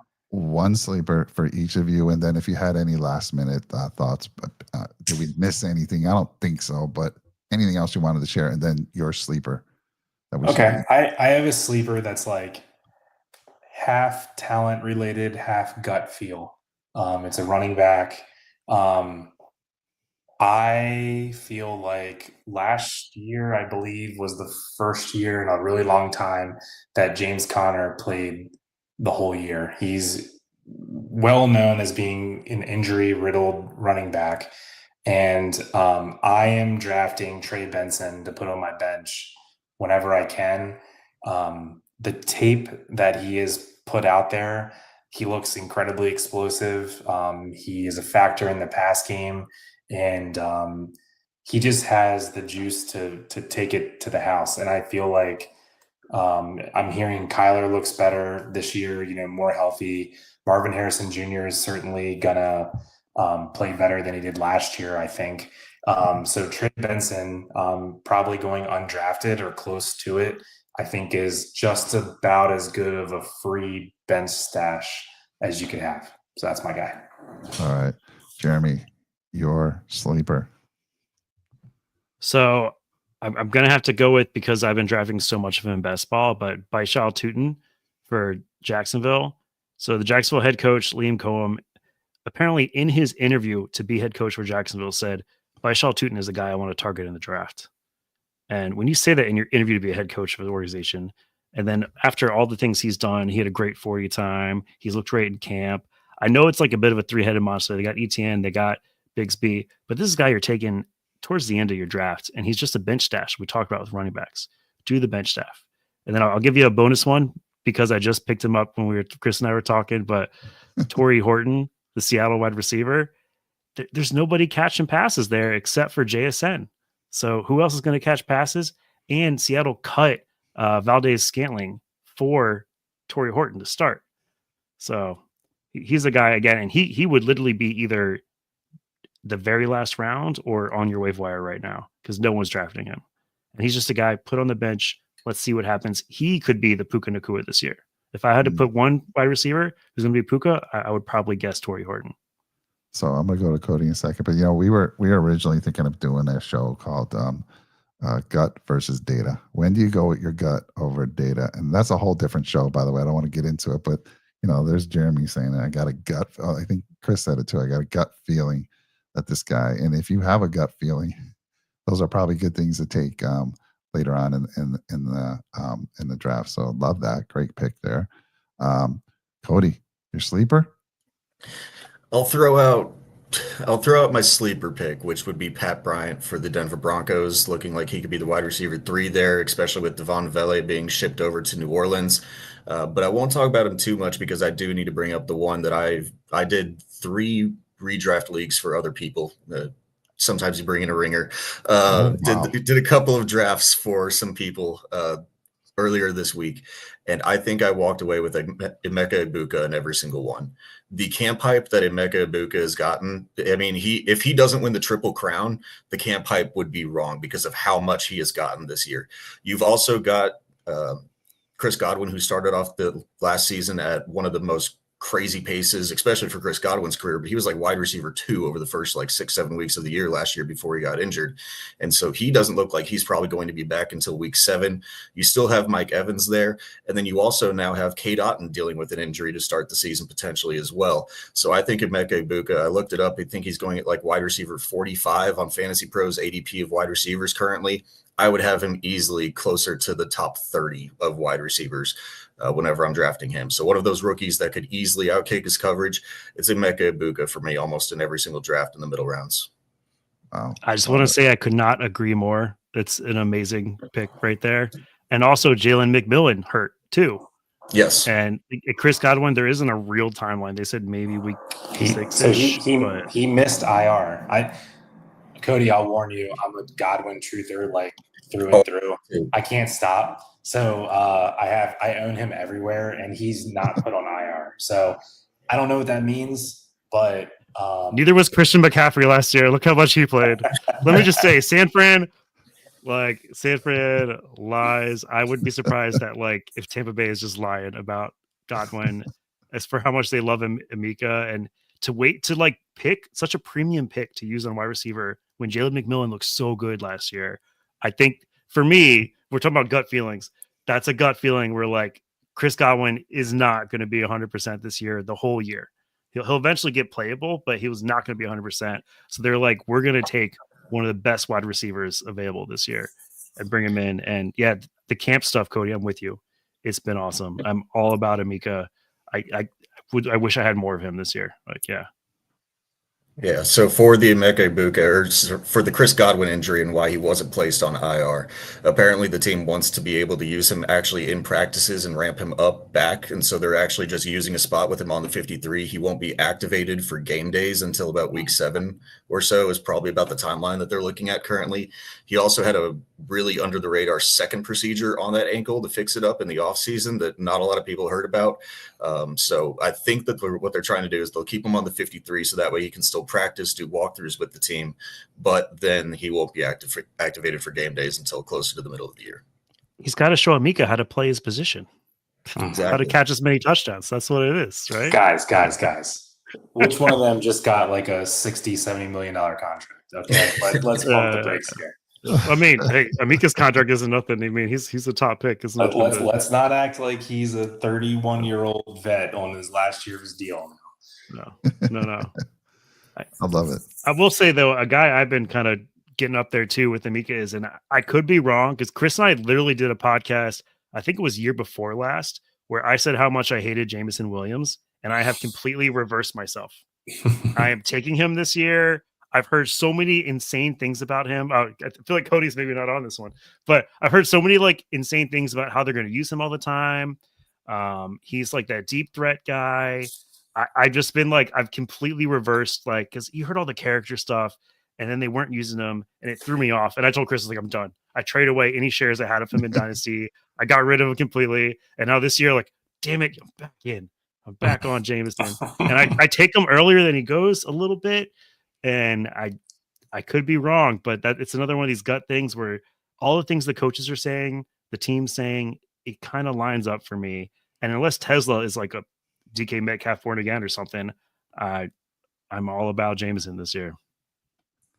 Love that. Cody, did you have a thought on Yeah, I even in the pre-draft process, whenever Jameson Williams' class was in, I didn't like Jameson Williams. Thought he was just a straight line burner, and again, with all the character concerns, was out on him. I have flipped course as well. Think he's going to be really, really good this year. I was mostly just distracted by weird hotel room things that I'm noticing over here, so that's why the face was made. So no, nothing against Jameson Williams himself. I do like myself a little bit of Isaac Tesla as well, though. He looks to be. I do think that there's a potential that next year Jameson Williams could not be re-upped with the team because they have to pay so many other guys, and then Tesla becomes the 2 next year. But for this year, yeah, still fully in on JMO. Love it. Well, listen, guys, I've kept you long enough. I really appreciate your time. I'm super excited. I mean, tomorrow night, 5 p.m. Pacific time, we learn our draft order. Our draft starts 5 p.m. on Friday, so I'm going to have a whole day and a little bit more to kind of figure out, actually just a day to figure out what I'm going to be doing. So it'll be interesting.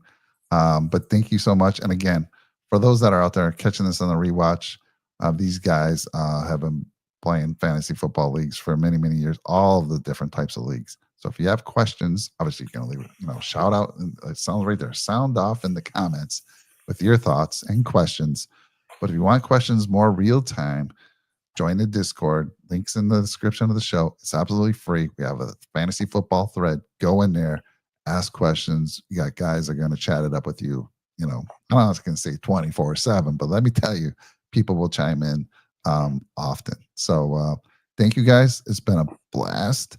Man, I can't believe we went an hour and a half. We probably could go for another half hour at least, but thank you for your time. And I hope to have you guys on again in the near future. And thank you, Cody. I know you're traveling from the hotel. Thank you for getting on. Jeremy, good luck. When's the baby due? Right around Thanksgiving. But I got a quick All right. Bills question before we go, though, for you. Keon Absolutely. Coleman. I don't know what to do about this guy. Take I him. like him, but also, I'm not sure. But sophomore year for wide receivers are good. Yeah. So everything's been good in camp. Yeah. Chemistry's been, I mean, he came in a little bigger, a little more fit. Obviously, he's been working on his route because that's a big thing, separation for him. But him and Josh Allen have been really, syncing up there in camp. And I think everything points to he had a decent year last year. If you compare him to Xavier Worthy, you're thinking Xavier Worthy. Okay, yeah. I feel he Very had for a similar, right? rookie. Yeah, for Right. a rookie, a This good year, year. Just he gets dude, he's- overshadowed by the other guys. Yeah, he's 6'4", he's 220. Trust me, he's going to get more looks in the end zone, and Josh is going to go to him. And I think last year, one of the problems was the completion percentage rate. It was 50% because they're throwing him a lot of 50-50 balls. I think that's going to be better. I don't know, Cody. I know Cody did his projections, but I would say take him. Obviously not one of your top ones, but later in those rounds, you want a Buffalo Bills guy, especially a starting receiver for the Buffalo Bills. One of them. And you could get him later. That's Yeah. why I'm intrigued. And I want to see, is he going to have that sophomore breakout, which a lot of wide receivers with his stats from year one happen, where they have good, but not great year one stats. Yeah. Second year, they'll just go crazy. Cody, So that's why I haven't heard anything from camp. So I wanted to know. Yeah, camp's been good. Camp's been real good. Okay. Cody, what was I don't know how you did from last year, Cody. How'd you see Keon this year? Yeah, with meeting projections, I'm not going to encapsulate all of the upside that is there potentially for Keon Coleman, especially in the red zone. But wide receiver 50 on the year for me for Keon Coleman. So not great in terms of overall wide receiver number rankings. I have him for 49 catches, 837 yards, and 4 touchdowns. So it's not a really big fantasy, at least in my projections. Will say though, the upside is a lot higher that he could potentially reach within that offense. Gut feeling, guys, gut feeling. And again, it's not just because I'm a fan of the Bills, maybe a little bit of gut feeling. He's going to be better than last year, and just take that for what it's worth. And I would add definitely more than 4 touchdowns with the upside in the red zone there. How can you watch a guy who's that big, that strong, great hands, and now his second year with Josh Allen throwing over the ball? Come on now, let's grab him. So I will say my rankings have him 45. I receive 45. You have him right around Jaden Reed, Khalil Shakir. I have him and Shakir next to each other because Shakir injury. I would go either or. At this point, this is what I've been doing in drafts, best ball drafts and stuff. I just pick one. I'm I want to have one of them. You do. You definitely want to have one of them. And you guys are much better at this than I am. And Cody, I trust your picks. But again, Bills fan here. I've been listening, seeing camp. gut feeling, I say he's top 40. And there's a little more upside to that. I'm just going to be safe though, because you're saying 50. You said 45. I'm going to say he's 40. And then if you have an injury to Khalil and Shakir, who's been getting dinged up the past few years, I mean, who's that number one guy? Josh Palmer? Josh Palmer. Yeah. That's what I was Right? going to say. Maybe. The deep guy. But I was He gonna and say, Keon are both deep guys. That's where it's like a little iffy for me because like yeah. Palmer's also a deep guy and they brought him in, Yeah. but they already had Keon, but they Yeah. just need wideouts. They if you would give me like 3-1 odds, Mike, I would say Palmer outscores Coleman. Ooh. I need All odds right. though. We'll work Not- we'll work a little bit on the side there for sure. How about 3-1? Yeah. 3-1's kind of all high. right, 2-1. I'll take 2-1. There you go. Yeah. All right. That's a little better. I like Josh Palmer. Good little player. Oh, I think he's been good, but Josh Allen typically likes to go to guys he's most comfortable with, and that was Khalil Shakir. And now with Keon being in his second year, he's most comfortable with those guys. I think Palmer will be great. He's going to have some flashes. There's going to be some games where he goes off, I'm sure, but consistency, I think those other two guys are the two you want. Let me sneak a quick Bills question in. Another one. Like wide receiver wise, like you guys, like if you could have that number one wide receiver, like who like realistically someone that I know, no, but realistically someone you could trade for, or like you're grabbing next year, like Jeremiah Smith, Ohio State, you're just trading the house to get him. Like, what do you guys just as a Bills Nation? What do you guys like? Because I feel like when you're a fan for a team, you're like those guys. Like, I wish we could go after this guy or get this guy. Because like I feel like that's what Josh Allen needs. That number one. He needs that. He needs that guy. He does, and that's every year. That's what people are saying. Like last year, look, people are like, well, poor Aaron Rodgers. The same thing with Green Bay, right? Yeah. Well, everyone was like, those are going to regress this year. Last year, right? They have to. They have no receivers. Well, look what happened. Now, a lot of people are going to be watching tape. They're going to have, be able to, put a scheme together, ready for that. What they saw. But I don't have a player from a draft next year. You guys, look at you. You're already looking at the draft next year. Jesus, or just another team, somebody tradable on a bad team. I'm just trying to get Garrett Wilson to the Bills at the trade deadline. There you go. Man. Oh man, that would be you guys phenomenal. Garrett Wilson's jersey would be the highest selling jersey in football if that happened within a day. It would break records. I just realized it's Bills Mafia. Interdivision. Yeah, interdivision would happen. Yeah, and he just signed his contract extension this offseason too. Wait, what about actually a real thing right now? Jacoby Myers. I wouldn't call him a number one, but I think he's better than Shakir. He's like, if Josh Palmer was good, that's Jacoby Myers. They're like the same player. You're not wrong, though. Short of me giving you these unrealistic wide receivers, these top. That was realistic, though. That was like, that could happen. He wants a trade now. It's not realistic. Would you guys be so happy, though? Or would you just be like, nah, I'm not. Receiver. That doesn't excite me. Not at all. No, I'll stick with the guys that have been working with. What if my boy Terry had been like, I want out of Washington. Let's go. Heck yeah. Oh, yeah. That would, yeah. You guys would have been like, just ape for shit, sure. awesome, crazy. Wasn't it? Jeremy, you shouldn't pay 30-year-old receivers $30 million a year, right? Cool with it. Completely cool with it. I hope he plays 2 years. I'm all right. Hey, I'd be fine with that. I'm like, sell Get him on the cheap. Dude, did you see how much money De'Ami Brown got to go to Jacksonville? Like, come on. We got Terry for cheap, and we needed him badly. Badly. He was in a good negotiating position with us for sure. Yeah. So you're basically you're saying he got a little bit more than DK. A little bit more than DK. All right, so early projections, guys. Now you guys got me energized again with these questions. Cody's falling asleep over there. I hate to do this to him, but give me your picks for the Super Bowl. Who's the AFC? Who's the NFC? Let's go, Chris. Well, it's hard to lose the Super Bowl when you're not going to lose the game this year. So Ravens are going undefeated. And in the NFC? In the NFC, Packers. That's interesting. That is interesting. All right. I love it. I mean, I don't love it. The Ravens, come on now. They can't win any playoff games. Well, we won't get into that. But let's go to Jeremy for your Super Bowl. I would love to take my Commanders. I think our defense needs a little work. And last year was a bit of a miracle, which I loved. It was like the best year I've had as a fan. I think we make the playoffs and we do well, and I would love us to be the Super Bowl. Realistically, for NFC though, man, that's for NFC part's tough. I'll start AFC. I'm gonna go with Chris and go Ravens, and it's not a Baltimore thing, and the Bills are close. I think it's Ravens Bills in like the AFC Championship, and it's like the best game of the year. Like I really do, and I want to see that game, but I just think the Ravens defense is gonna be real good. It's gonna be hard to beat that defense, really, really hard. Kyle Hamilton, And then baby.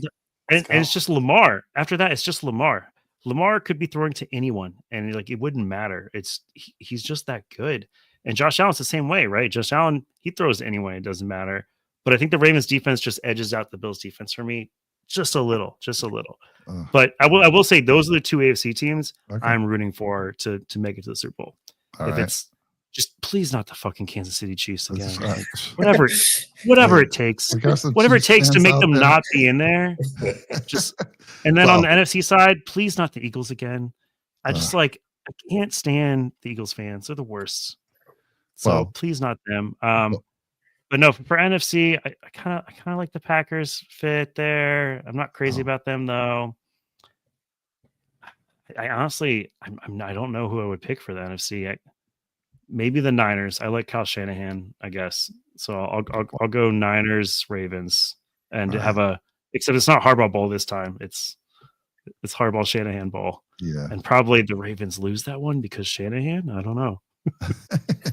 Well, one of the additional reasons, not only like we've been knocked out by KC many times, and not only there's an extra incentive that we don't want them to get to the Super Bowl because the Bills are the only team that have gone to 4 straight Super Bowls ever. We lost them all, but we still love that. We love to be able to have that we can say that if the Chiefs get to the Super Bowl. They such have a brutal thing to say out loud. But yes, hey, I lived it. I was alive, youngster.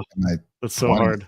My 20s, brutal. I'm sorry. One of them was us. Made me, the second year. Mark Ripien just destroyed us. What the hell? Back in those NFC teams though were just bigger, stronger. They were built differently back in the 90s. And Ripien,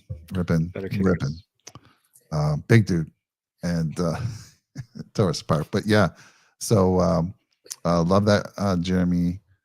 Cody, give me your picks. I've got it as a coin flip between the Ravens and the Bills as well, and the other two pick the Ravens. So let's do the show some justice here, and let's go with the Buffalo Bills being in the Super Bowl this year. Let's go. It's hard to count out the Chiefs though because it was probably their most gettable year last year, and they still somehow made the freaking Super Bowl again. So they're always going to be in contention. For the NFC side, I would probably. It's tough because I would want to go with the NFC North and go Lions, or the Vikings actually is probably the two best teams from that division. But I'm going to go, if everything goes right, and it's already not really gone right with injuries to especially the main person of their team and the quarterback position. But if they hit right, the Los Angeles Rams are a very, very good team with Puka Nacua, Devontae Adams, and Matthew Stafford as long as he stays healthy. Kyron Williams back on a new contract. I really like that team. That young, flying around defense has been rebuilt real well. So I'll take the Bills and the Rams being in the Super Bowl this year. Ooh, Can I ask you, are you drafting the Rams, though? Because I have completely pulled away from drafting Rams, except for Puka. Because I think no matter what, Puka's going to get targets, no matter who's throwing the ball. But I'm like, I don't know about you guys. I'm curious to hear Chris's, Cody's take, Mike, your take on like the Stafford situation, because they kept saying like, this is the week he's going to practice. No, this is the week he's going to practice. And then he doesn't. And he was in, what was the chamber called? The Immortalizer chamber or something like close to it. Yeah. I was like, what the fuck? Something's horrible has happened to Matthew Stafford. And I am just worried completely about the Rams offense. And I hate it because like, it's been fun watching the Rams. Like it has, like I like seeing them do well. I like seeing Puka do well and stuff. And they just spent a bunch of money on Kyron. So Kyron's the guy there. He's also like if he falls a little bit in like the redraft, he's a sneaky good pick there. Because they, for whatever reason, he's not an amazing running back, but for whatever reason, they love them some Kyron Williams. But no, how worried are you? What's the worry meter at on a scale 1 to 10 with the Rams for fantasy football? I'm just going to play it like I'm drafting like I'm right, and he's going to stay healthy. I think the Rams are super ultra cautious in preseason. They don't play anybody anyway. It wasn't like Matthew Stafford was ever going to step foot on a field during the preseason. Now, obviously, everything putting it, and he might be ready next week. He did a throwing session this day, and then he's not ready the next day right after that. But for the past week, I think it's like right around a week now. He has not missed any of the practices. He's been healthy all the way through. And once Matthew Stafford steps on the field, that dude's an absolute warrior. And I think he will give everything to stay on the field and be playing all the way through this year, as much and as far as he can, because he's in the twilight of his career and probably the last year with the Rams as well. So this is kind of like the last little like swan song between Matthew Stafford and Sean McVay. I think that I'm drafting like I'm right, but there is a definite large amount of concern with does it actually stay to fruition all the way through the season. Yeah, coming from the guy with 2 herniated discs here, back injuries are very tough and they can flare at any time. And when they do, you're immobile. Like you can't champion. Like Stafford is an absolute warrior, but if your back is hurt, you can barely walk, let alone throw a football and get hit by 300-pound men. So I will say the fact that it is a back injury has me more concerned than if it was a different type of injury. But I also agree with what Cody said, that sometimes you just have to grab your nuts, right, and just draft Puka and Devontae Adams. Like you can't be scared. You have to draft assuming you're right. So I like that take. I'll say like my fantasy take on it is I'm buying the Puka dip, right? But I am completely avoiding Devontae Adams now. And Kyron still goes like a little earlier than I like, so I don't really get him. And then like extremely late round, if you're in a league with like multiple tight ends and shit, I like Higbee. I think he's like a sneaky either best ball, like crazy flex league, crazy tight end league kind of guy where they like him. Stafford likes him. So, but I'm completely out on Stafford now. I have him in one of Chris's and I's bigger leagues, bigger best ball leagues together, and I'm like so worried that he's just useless. Well, guys, I try to get us out of here early, but I think I know. Jeremy's We on keep an talking. energy drink, and dude, he's my just fault. keeps going. It's So I blame this. Yeah, I there we blame go. the whiskey. That's Is that what you're drinking? I thought you had an energy drink, so you're drinking even something more powerful. All right, look at Chris. He's got his little puppy over there. Oh, little puppy. Love it. Giant, yeah, you got the Celsius Scone, Cody. There you go. That's the right stuff there. So my pick for the Super Bowl, obviously, it's hard to overlook the Chiefs. Who's it going to be for the AFC though? People are going to be saying, Mike, you're skipping over the Chiefs. Well, I feel like it's got to happen someday. So I feel like this is the year. I've been saying that for years now. So I'll say it every year. This is the year. Buffalo versus the Ravens in the AFC Championship game. Give the people what I they think want. I think it depends on where the game's played. But I'm gonna tell you. So Chris, I agree with you. Your defense is stellar. I give you the edge going into the season, 100%. We have question marks at safety. We have dinged up corners. Our linebackers are very strong. Very, very happy with what we got going on there. We drafted 3 stud defensive linemen in the draft. We focused heavily on our interior defensive line. If they can show up, then we need to improve. I think we were, I don't know, where were we? Middle of the pack overall, giving up yards, but we were one of the lowest in giving up points. And that's because we had such a huge turnover differential last year. I don't think that's sustainable, but it is what won the game against the Ravens, right?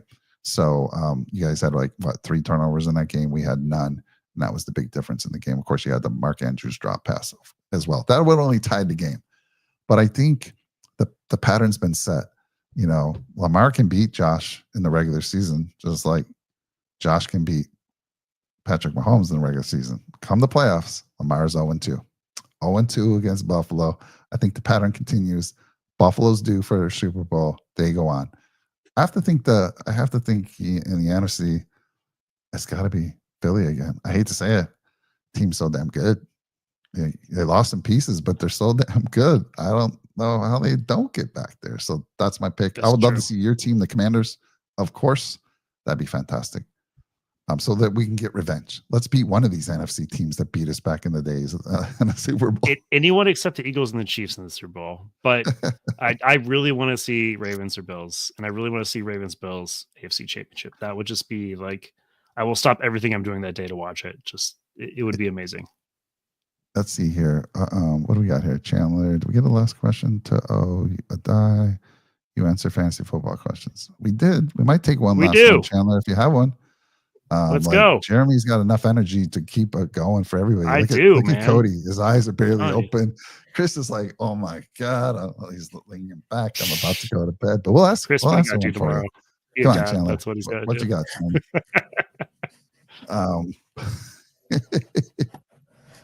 All right. If he asks the question here in the next 30 seconds, we'll answer it. If not, we'll call it a night. But it's been a lot of fun, guys. This is great. Yeah, it has been.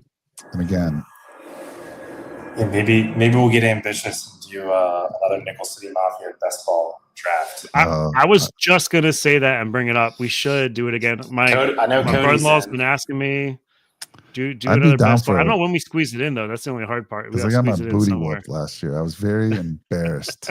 You went totally Super Bills. As you should. I did. But that's okay. Again, I also got my butt kicked. I was like, was I not? It was second to last, I think, at the end. It was bad. Yeah. I got Miss Chandler because I can see nobody's. Oh, there he goes. Let's see if that's him coming back in. I was going to say nobody's actually watching right now, but we'll see if that's Chandler. Chandler, you got a question? If you come back and you want questions answered, join our Discord. Links in the description. Jump in there, go to our fantasy football thread, ask the question. One of these guys will chime in. Join the auction redraft league that Chris and I are doing. Oh yeah, I saw you post that. Cody's in, right? You gonna do it? As long as I'm not on the road during the time, I'll be in. Tuesday night, you could do it, man. All right, guys. We need some more. We want to get some auction action going. There we go. I love myself auction. Dynasty slow auction startup is by far my favorite format to play. Yeah. Well, this one's redraft, but we just Chris and I never do auction. We're jonesing to do it, so it's a little bit of an inaugural, not everybody's done it before thing. So you can shark people. Isn't that a long draft? That's a long 3 hours, draft, right? It's kind of like 3 hours, yeah. Because you're throwing players up on the block. Everybody's got a bid on the player, and the winning bid wins. Then it goes. So it takes a bit longer. But it's fun. I have a you can have for these. You can literally have Jamar Chase and Bijan Robinson on the same team because you just pay way too much money for them. So it's a cool concept in that way for me, anyway. How much money do I get to spend? Let's say, it varies on league, but let's say you get I think we did 200. Chris is what we're doing for ours, I think. So you get $200 to spend. So generally, the top 5 players go for anywhere from $50 to $70. Yeah. So if you want to spend $150 or something, or most of your money on the 2 top players, you can do it. It's kind of cool. Yeah. Right. It's awesome. I've done two Dynasty fast auction startups, and those were about 6 hours each of just live going through to fill out about 35-man rosters. Long. Yeah, they are. It's so weird to think Dynasty does that. It's so weird to think for Dynasty because Chris and I have done so many Dynasty startups where you're trading picks and you can get so much value that way. So to not have that option and you're spending money, that's I don't think I can't put it in my brain. The roster construction format to it is so great because you can build the team so many different ways, and it's always super flex, deep lineups for us. So it's I can either build 2 heavy quarterbacks and spend 40% of my budget, or I can spend 10% and build it out with Tua, Stafford, and Geno Smith and put my quarterback room together that way, and then spend up and get that Jamar Chase and Bijan Robinson. It's by far my favorite format. Chris knows if we did that, all my money would just go to wide receivers. All right. He knows for Dynasty, I believe in wide receivers so badly that I just I build all my teams around wide receivers, and it works. That's all I gotta say. All right, Chandler, we're gonna answer this, and we're gonna end on your, right here. Yeah, we're gonna end on your question. Yes. We'd love for you to smash that like button for us, and if you like the way I was gonna say, Chandler, redraft your Dynasty. I was just gonna say, drop a nickel on that subscribe button. So, guys, floor is open to you guys to answer this question. Doesn't matter. One of you read it off, please. Dynasty. It's the Chase side. Yeah, it's the Chase side. Yeah. I gotta agree. Take the Chase and then pick up some waiver wire stuff, dude. Pick up you probably missed part of the show we were talking about, but pick up waiver wire running backs, whoever's sitting around there. Pick up Torrey Horton. I just took Torrey Horton from Seattle. Take Torrey Horton. But yeah, do it and get Chandler. I would say Cody talked about this a lot earlier in the episode, but redraft trades are really hard to do because no one's tanking, right? Everyone wants to win. So there's not like a this year versus next year aspect to redraft. If the other team that has Jamar Chase is willing, if they are the ones that offered this, you should have already accepted it. I tend to think that no team wants 4 players for Jamar Chase. Like there's very few instances where they're like, oh, wow, I'd love to have those 4 players for the best player in the NFL, right? But if you can get this done, go do it right now. Like log off of YouTube and go do it. Yep. And if you can, even to make it better, and you already have a tight end that's better than Njoku, swap out Njoku, get another running back or wide receiver in a similar range that Njoku is. Because again, like we talked about earlier, you don't need 2 tight ends. So swap out Njoku for somebody else, and you get Jamar Chase, and you get a better player than Njoku that you can actually use. Like this, but yeah, I would even take it as is. So Chandler says auction league. He blew his wad on 2 people, so he needs all these people. Yes, this is a slam dunk win for you, Chandler. Just do it and thank us later. Knock on wood that Jamar nothing bad happens, but no, just do it, man. Do it and then pick up the good players that he drops after you do this trade. that's what I think you he's do. saying all 4 players will start for him. Yeah, which is fine. I'm still fine with that. Yeah, he must have bought. So this is your perfect opportunity, right? You found someone in a redraft that could actually use, 3 or 4 players for 1 player. It hardly ever happens, right? And you're given the opportunity. You just go do it. Yeah. Do it. Yeah. Do it before somebody else does a different trade for it. Yeah. I mean, what's Njoku cost in an auction? Like $3, $5, $7? Maybe less. Like maybe nothing. Less. Yeah. So just do it, man. All right. It's a great trade for you. Chandler. And amazing Chandler, trade. click the Discord link in the description of the show. Join the Discord. These guys want your questions, and we don't have to. Chandler, if you want to do another auction league, Chris and I are doing an auction league on Tuesday. It's in the Discord. I posted the link. Yeah, you could join. It's got some info in there and stuff. Is that a free league you guys are doing, or is it a little bit of? It is not a free league. It's kind of hundo. It's $100 league. All right. Yeah. All right. Yeah. If you're down for $100 league, jump in it. We got out to a bunch of friends and stuff. We're going to hear back by this weekend and get everybody loaded up. I think the tentative game plan is 12 team, 1 QB. If we can't get 12, we get to 10. We're going to do Superflex. I know, Cody, you're a Superflex guy, so cross your fingers for 10. But for a lot of us, it's like Chris and I have done I've done like 1 or 2. You've done 1 or 2, and that's it for auction. Yeah, so for a lot Cody, of you're people, going to crush us in auction because I've done like 2 auction drafts ever. I just I don't have any redraft side though, so that's Chandler. Just join. The link's in the Discord. Just click the link. You're in. Yeah, it's that's that what easy. He said. Save a spot. Don't let anyone take it. How many spots do you have left? 7. I think like 5 or 6, right? I still have quite a few. Okay. Maybe a bit more. Yeah. And then if you know anyone else, Chandler, that would like to join, please let them know about this. So got 5 more to get. Sounds like fun, guys. Looking forward to it. All right. I got to get you guys to bed. Let's go, everybody. Take care. Thanks again. See you soon. Let's work. See ya. Go Bills.